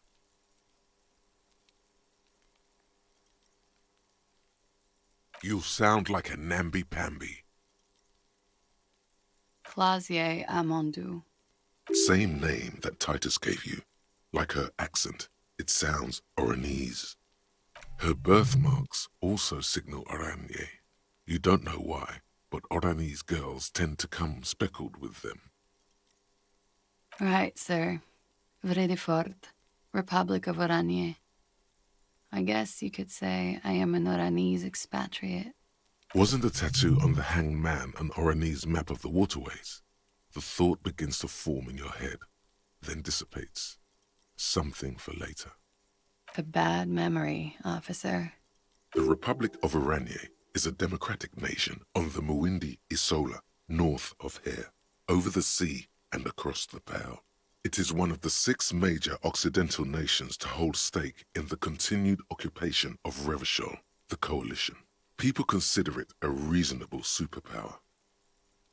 They will make you into a fiscal colony, divert your natural resources, hold patents and shares, but they won't threaten to wipe you out any time, like Revachol did in its prime. Of lilacs and lightning, parks, glass, duraluminium. Vredefort is a conference city. It's always autumn there. A night. At least it was for me. What's so bad about that? Nothing, if you're no longer there. The conference centers are filled with people who get angry at you if you do something wrong. Sooner or later, everyone does. I'm 28. I'm afraid you can't, officer. Why is that? Because it's buried in a sealed plastic bag at an undisclosed location on the coast, along with cash and airline tickets. Thank you for your candor. Why? They say so in your tourist brochure. Keep travel documents away from your person when west of the river. If I were to lie to you, I would come up with a more mainstream name than Clausier Mondu. It's a weird name. She seems to be telling the truth, sire. Look, officers, I like this place, but I don't want to be stuck wandering the city like a ghost after being robbed of my travel documents. I don't want to become an indentured servant in a brothel on Boogie Street, and I don't want my relatives to pay the ransom. There are plenty of other reasons for hiding your documents from the law. It's also why I hid it. Why else? I'm an unpopular girl. There are people back home who don't like me. If they show up, I'm in a hurry. The kind of hurry where you can't afford to not find your documents. But don't worry, this has nothing to do with your investigation. I would love to change the subject. It's not important. Unless I'm some kind of suspect. Didn't she say you would have to interrogate her before? And that she didn't do it? What was up with that? Well. It seems I either underestimated you or overestimated your hangover, officer. If I didn't know better, I'd say you feigned that fuck having lied to get me to say something stupid. Was that so? The lieutenant gives you a little look. It's good we discussed your history with her, he thinks. I can play along. Cool. You told us about the investigation Friday night, downstairs, at a table full of local kids and dock workers. You told pretty much everyone. After you showed them your gun, that is. Anyway, I thought it would be funny to say I didn't do it, because I knew about your investigation. Does that make me a suspect? I really must stop saying stupid things. Phew. Playfully, she doesn't seem to be overly distressed, or distressed at all, really. Okie dokie. If any of this made her nervous, it certainly doesn't show in her expression or her movements. Something stupid. Oranese lit. Oranese literature. It's what I studied at the university. Fear of failure, fear of death, how it sucks to be Oranese. All national literatures are... Only the name of the nation changes. If that's true, then Revacholian lit would fit you like a glove. Nothing. I do nothing with it. Cool. I've made more money by just being than I have with Oranese lit. Many things. A roller skating instructor, a secretary, Miss Oranje 37. It's the world's most tired smile. Of course she won a beauty pageant. She's very symmetrical. The record. So official. Yeah, it's pretty deluxe.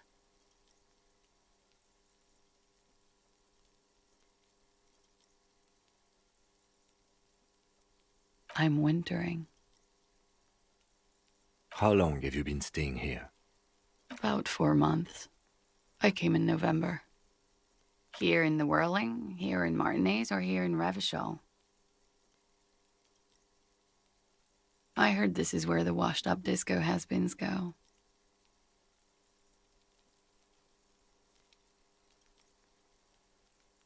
If you say so, officer. If you say so. Thank you. I've put a lot of time and effort into it.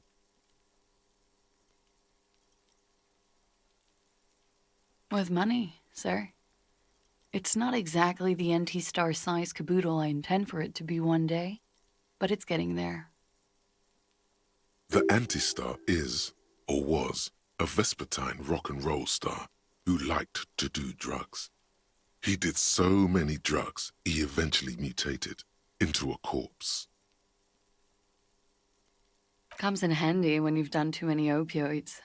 Is that something that happens to you often, miss? Better safe than sorry. Oh, yes. One of my favorites. It cures many ailments. Like not being able to stay up for 36 hours, not being happy. It cures those ailments. It's just a merit speed molecule, basically.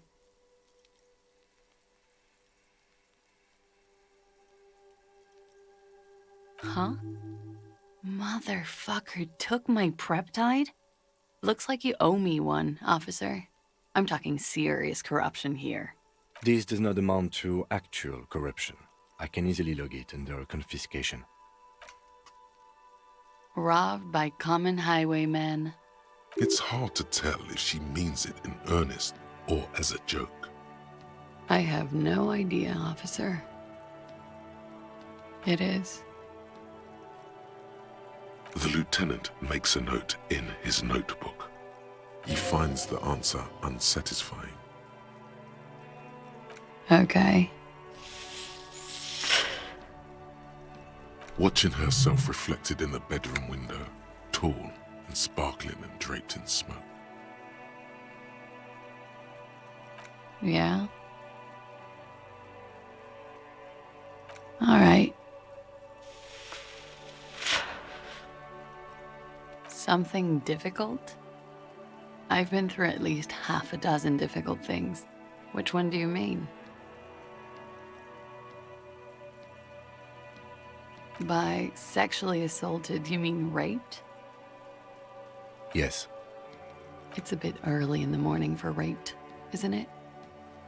She sounds positively buoyant, vivacious, totally unbothered. She looks around. The sun has risen over the sea. People are rushing to work below. It is. It's murderously early. I'm amazed I'm awake. Why am I even awake? Yeah, I'm gonna go with not raped. I don't want to say that shit about him. By him, she must mean the victim. Tell them it's not my style. They'll have to, if they want to jazz up the charges, they'll have to get someone more, rapeable. By they, she means the Hardy Boys. Are you saying that you were asked to tell us you were assaulted? Not explicitly, but I understood what they meant. It wouldn't hurt to spice things up a bit. Some assault and battery, sexual assault maybe. It was clear the latter would be spicier. Pretty much. Warming them. She must be very cold and exhausted of this life. They're frequent guests downstairs. They have a booth for union members. They're probably down there now. Over drinks. It's been a long, boring winter. There must be more to it. You should return to this topic after you've talked about her relationship with the deceased, maybe. I'm sorry, I can't do it. Not right now. Later, maybe. I keep seeing him. Like he is now. I can't talk about his, I don't know, hair. I know it's difficult, miss. We can return to it later. We partied.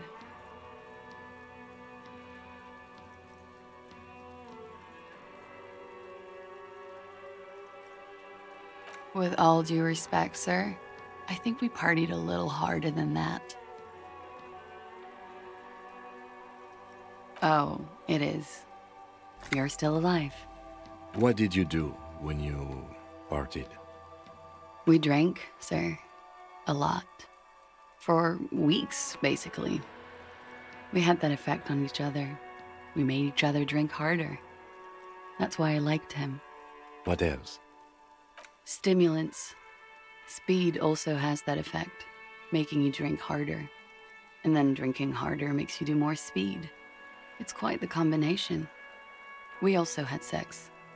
Whoa, after so much drinking and drugs, how did they manage it? Untraditionally, officer. Your imagination starts whirring, whether you want it to or not. I guess you can say that, yes, a bit. Lovers is such an emotional word. But there was something there. We did enough drugs for there to be. How did you two meet?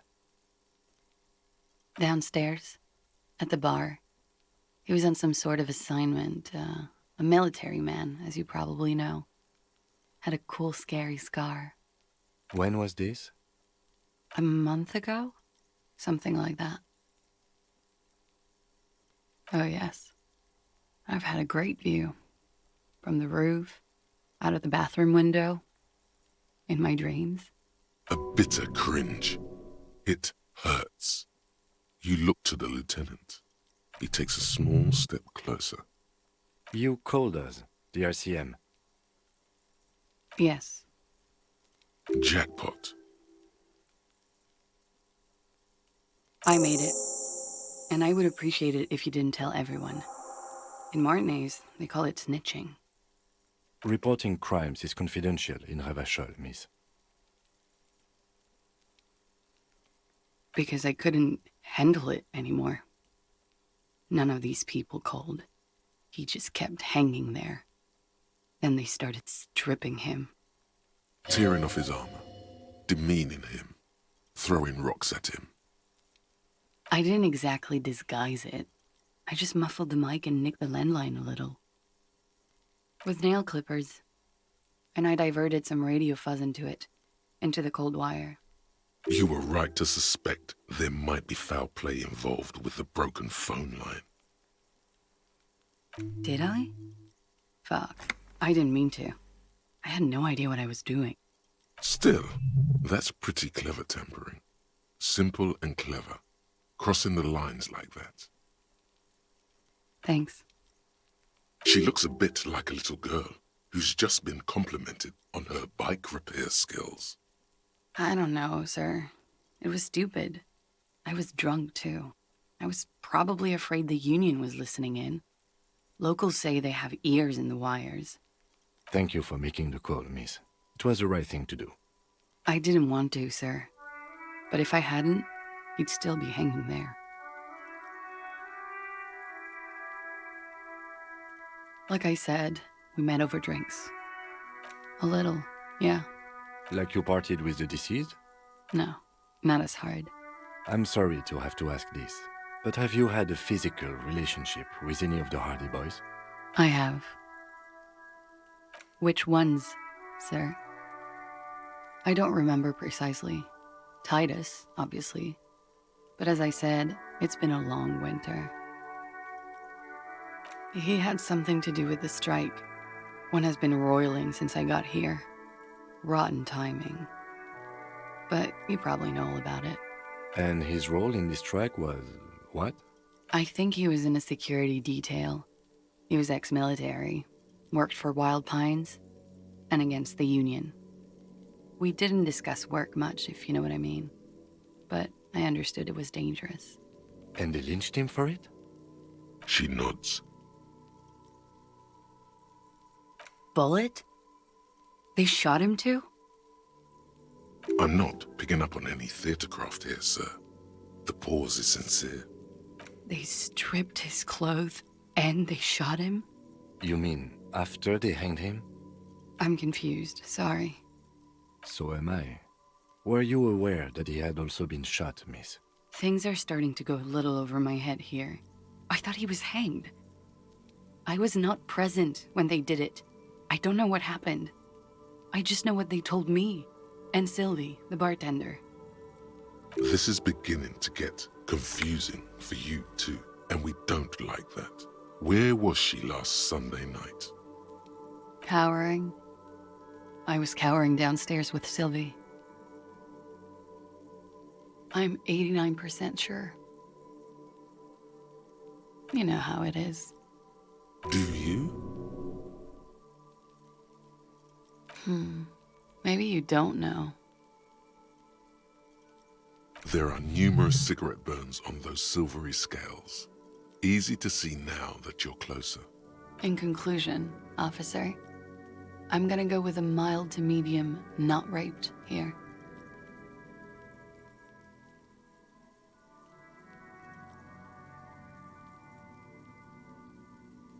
Serious.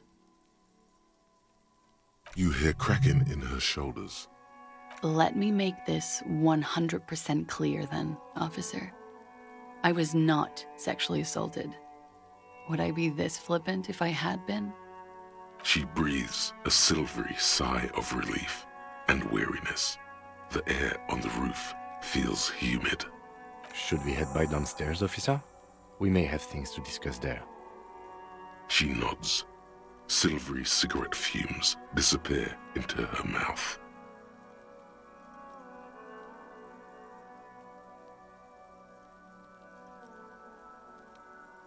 Not my favorite topic. How about we, change the subject to something more lighthearted now? Soft, light brown eyes look back at you, directly into the space behind your eye sockets. You see the smoke rise from between her painted red lips. She's beautiful. I have bad news for you. You know these guys? Who, me? Yes, he's talking about you, you sinewy idiot. You too. Me? What have I done this time? These guys are compromised. She's got them singing along to her tune. The little bleeps and bloops you trust for info, you can't trust them anymore. I'm sorry I didn't catch it sooner. It takes conscious effort on your part.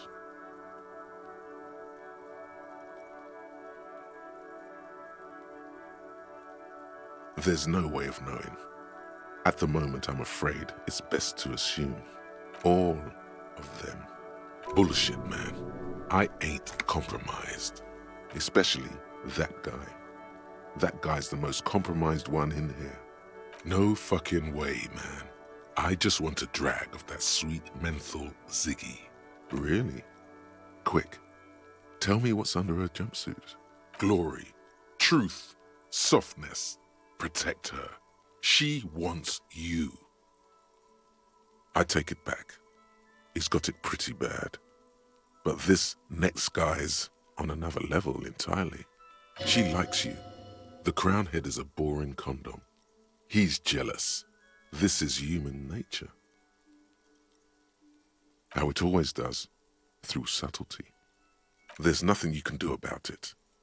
You are how you are, and she is how she is. Things will go as they do. No.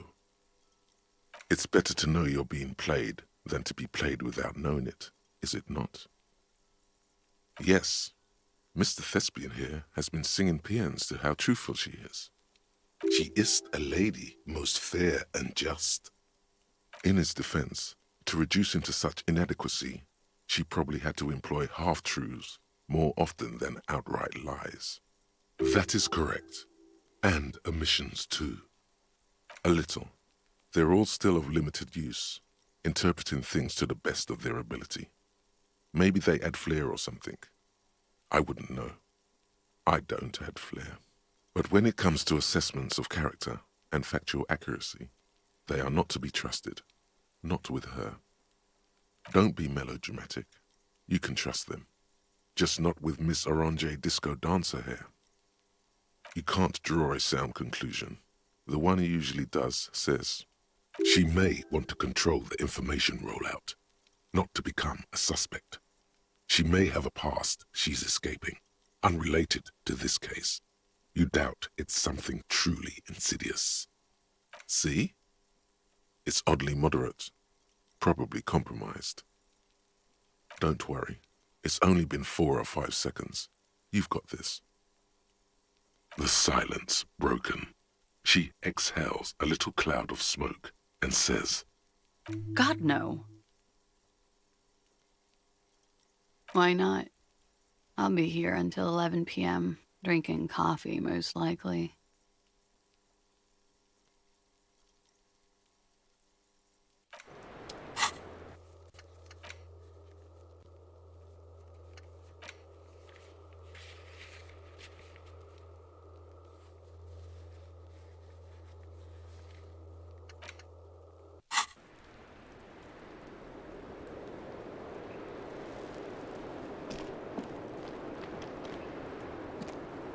Looks like we have more to discuss with those so-called Hardy Boys.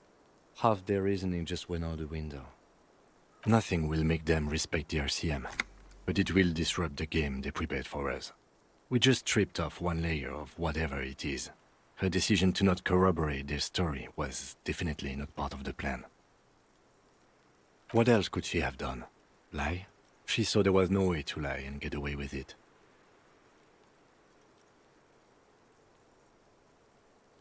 If not you, then me. It was a smart move from her.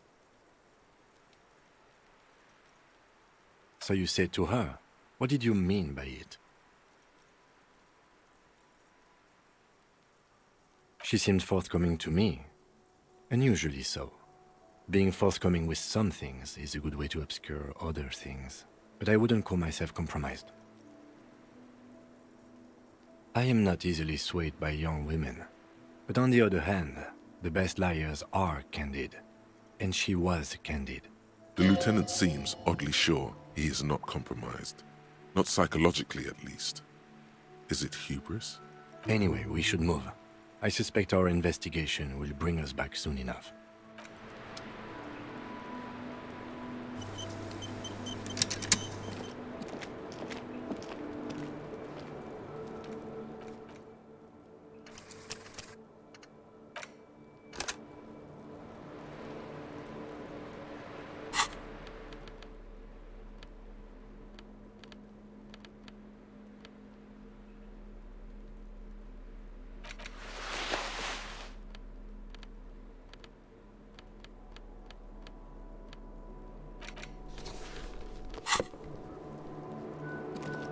The same small, heavy door.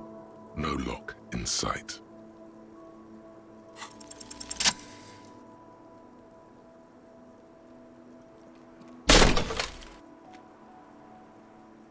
Something cracks inside. It is an unbelievably satisfying sound. Nice. Filling you with a belief in your own body. Sounds like the property damage wasn't in vain, at least. Would it hurt to look in?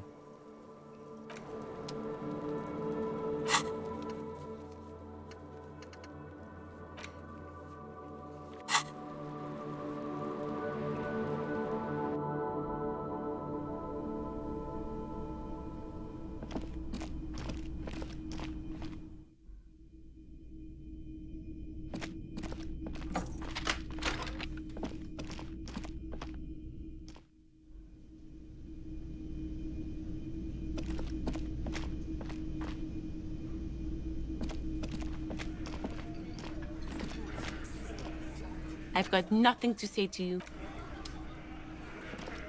The clowns are still hanging around. What is it now?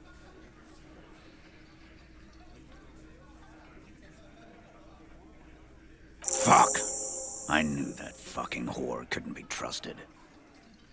For the record, Titus Hardy did not explicitly specify the victim as a whore, nor did he say anything about trusting her. Oh, shut up and stay out of this, Liz. He raped her. He was out of his fucking mind. You have no idea. She's just in denial, asshole. You don't understand the traumatic experience. She's shutting down, and she doesn't fucking trust you. Yeah, she's crazy, you know. A crazy bitch. You know the type. She's fucked up. This is a diversion. Stay on track. She wasn't raped. The witnesses' statements were very clear. Lawman, I'm at the end of my goddamn rope with you. I fucking told you not to push her. His hands become fists. And you went and pushed her. I am gonna fucking... Hit you. Duck. Titus Hardy. Everett personally sent me to take care of this. If this goes south, we'll all be in the shit. But you, Titus Hardy, are going to be buried. Am I understood? When she's angry, she emphasizes the S. It gives her voice a strangely hypnotic quality. Her lips barely move as she speaks. Frankly, it's a bit terrifying. Someone has to rush in to break the tension. The second in command. Look, Copper. We know that that fuck was a rapist and a killer. We got him confessing to it on tape. Show it to him, T. What's the harm, right? Here, jerkwad. Listen to this shit. And then come back and tell me the soldier of the apocalypse was an innocent man. This is their last play, this tape. Their story is in tatters, a mess. It might be nice to listen to, but at this point, you don't need to. You think we go into this shit deaf and dumb? You RCM aren't the only ones who know how to bug people. There's no university degree for that. We have machines. We're in logistics. How do you think a harbor works? It's advanced stuff. Understood? You've listened in on their communications. How long? Since way before their chief started taking swing lessons. Things got nice and quiet after that. It's not advanced. You just hold up in a coop all day, writing down what they say. It gets hot as hell in there. Don't put yourself down, Angus. It's important work. Yeah, man. You're like a radio genius or something. Those notes are some in-depth stuff. Indexes and shit. What's on it? We call it the door gun a mega mix. You'll know why. Won't you listen to it? You don't care about evidence. The fuck are you a cop for, then? Pigs, T. They don't care about getting the truth. They care about getting convictions. They are fucking keeping a score on their bulletin boards. I won't be on your bulletin board. If you don't listen to the tape, we got nothing to talk about. There's a lot of questions. If you ask them now, they'll just keep bringing up the tape. Listen to it, and they'll have nothing to hide behind. I'm sure we can find a tape player. Where can I listen to this? Why don't you try shoving it up your ass, genius? Yeah, play it with your ass, cocksucker. I'm sure we can find a tape player. It's not a problem. Your room had one. Or maybe it's too broken. Don't forget your tape, lawman. Compliments of Titus Hardy. You do that. Oh, and keep it. Maybe you'll need a reminder of human ugliness someday. Yeah? What? You do that.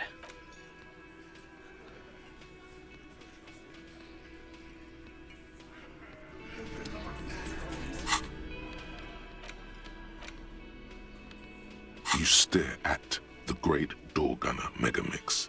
If only you had a boombox, you would be able to play Titus's tape.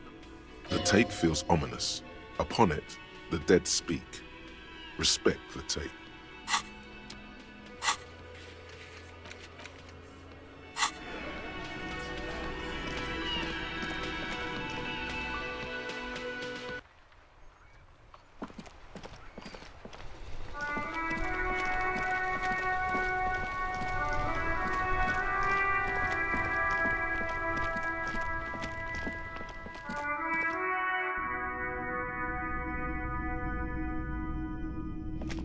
The boomboxes wait on the shelves, and your boombox, that gold and amber Harmon Waushi, stares at you longingly with its tape reel eyes.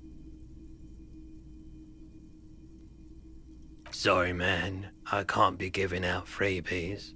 Never have, won't now. A discount? I do have to keep the lights on, man. It's 12 real. Remember, he doesn't like music. He likes sounds. The Door Gunner Megamix is his type of tape. Certainly, he'd give you a discount if he knew you'd play something so experimental. Careful. You can only do this once.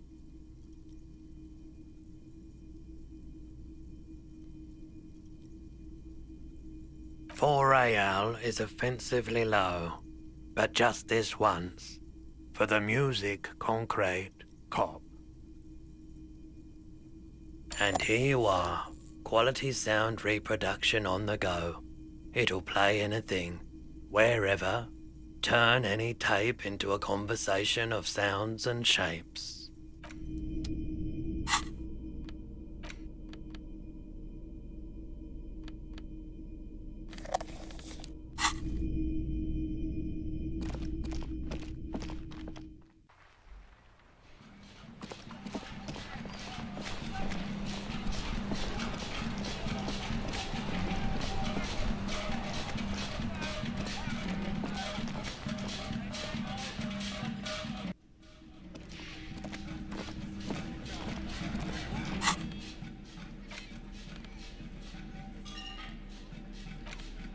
Porter reel is just what you needed.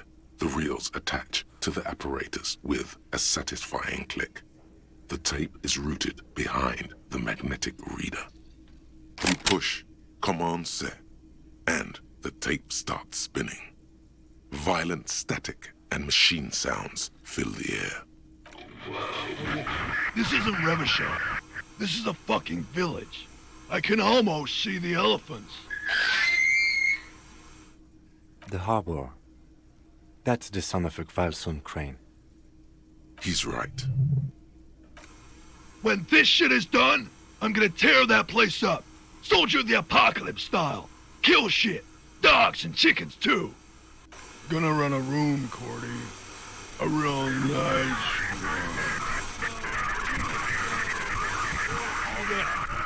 I don't give a shit. I'm fucking done. I'm done mentally. I'll fucking do them all in. Rape that disco cunt on the counter. You know, the dance a whore upstairs. Do it Kohoi style. Never did get that taste out of my mouth. The lieutenant presses the button marked Arrete on your portereel. The tape stops spinning. A village on the Samaran Isola, in South Safre. Grad committed war crimes there, the kind of thing he talks about. The South Safre conflict is an ongoing proxy war between Grad and Safre. It has been hot for 12 years, with the atrocities piling on, mostly committed by the Grad. Who knows? Maybe the tattoos would have an answer. We would need to know the story of this man's service. A symbol of soldier of the apocalypse style conduct in a civil environment. It seemed authentic enough. Probably recorded off the shortwave, then edited to seem more incriminating. He sounded like he was on patrol around the harbor walls.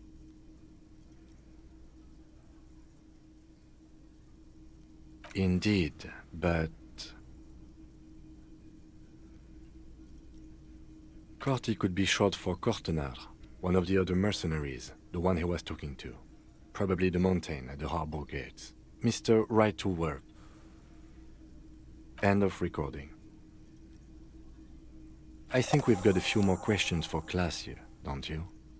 This seems to contradict her testimony, at least to some degree. As you take out the tape, the boombox tunes itself back to the cheery radio again, spewing out beats like it's a Friday night. The contrast feels chilly, inappropriate even.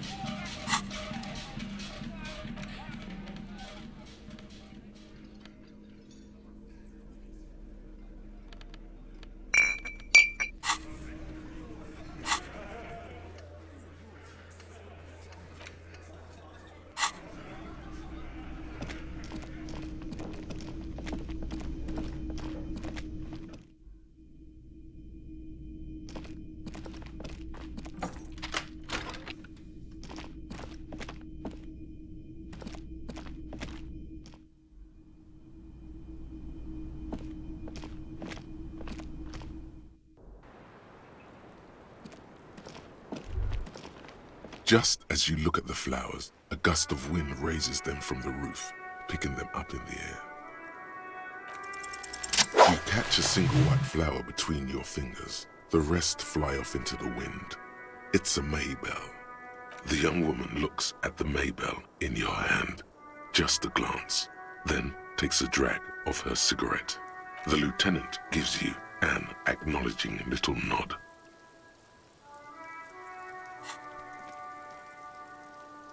Your 9mm semi-automatic finger pistols make 2 satisfying snaps. Strange for such a small caliber of finger pistol to sound so chunky. The flower in your hand is impressed. So is she. That's not actually true. She's looking toward the yard and doesn't notice them, which is probably for the best. Because didn't someone mention she's a rape victim?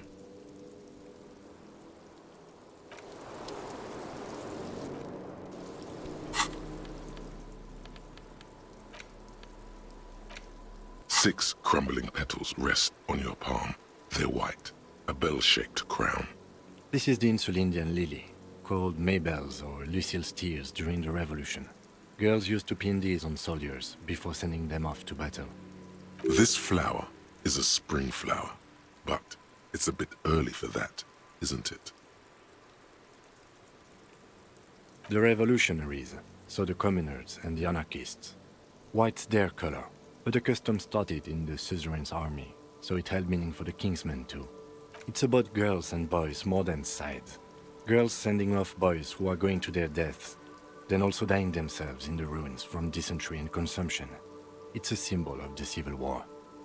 Yes, but not this early, not to my knowledge. It looks dried, preserved. Maybe, maybe not. We'll see. The petals feel dry and fragile in your hand. Water flows under the channel bridge. Dark water. You rub your sides for warmth, but there is none. Inland, above the Martinez distributary, the channel that brought wastewater from the silk mills of Jamrock, and then dead bodies during the war. The wrinkled fingers of an old man crush flower petals, then sprinkle them in the stream like white salt. Rene, that old man in the uniform, maybe you should show it to him when you get the chance.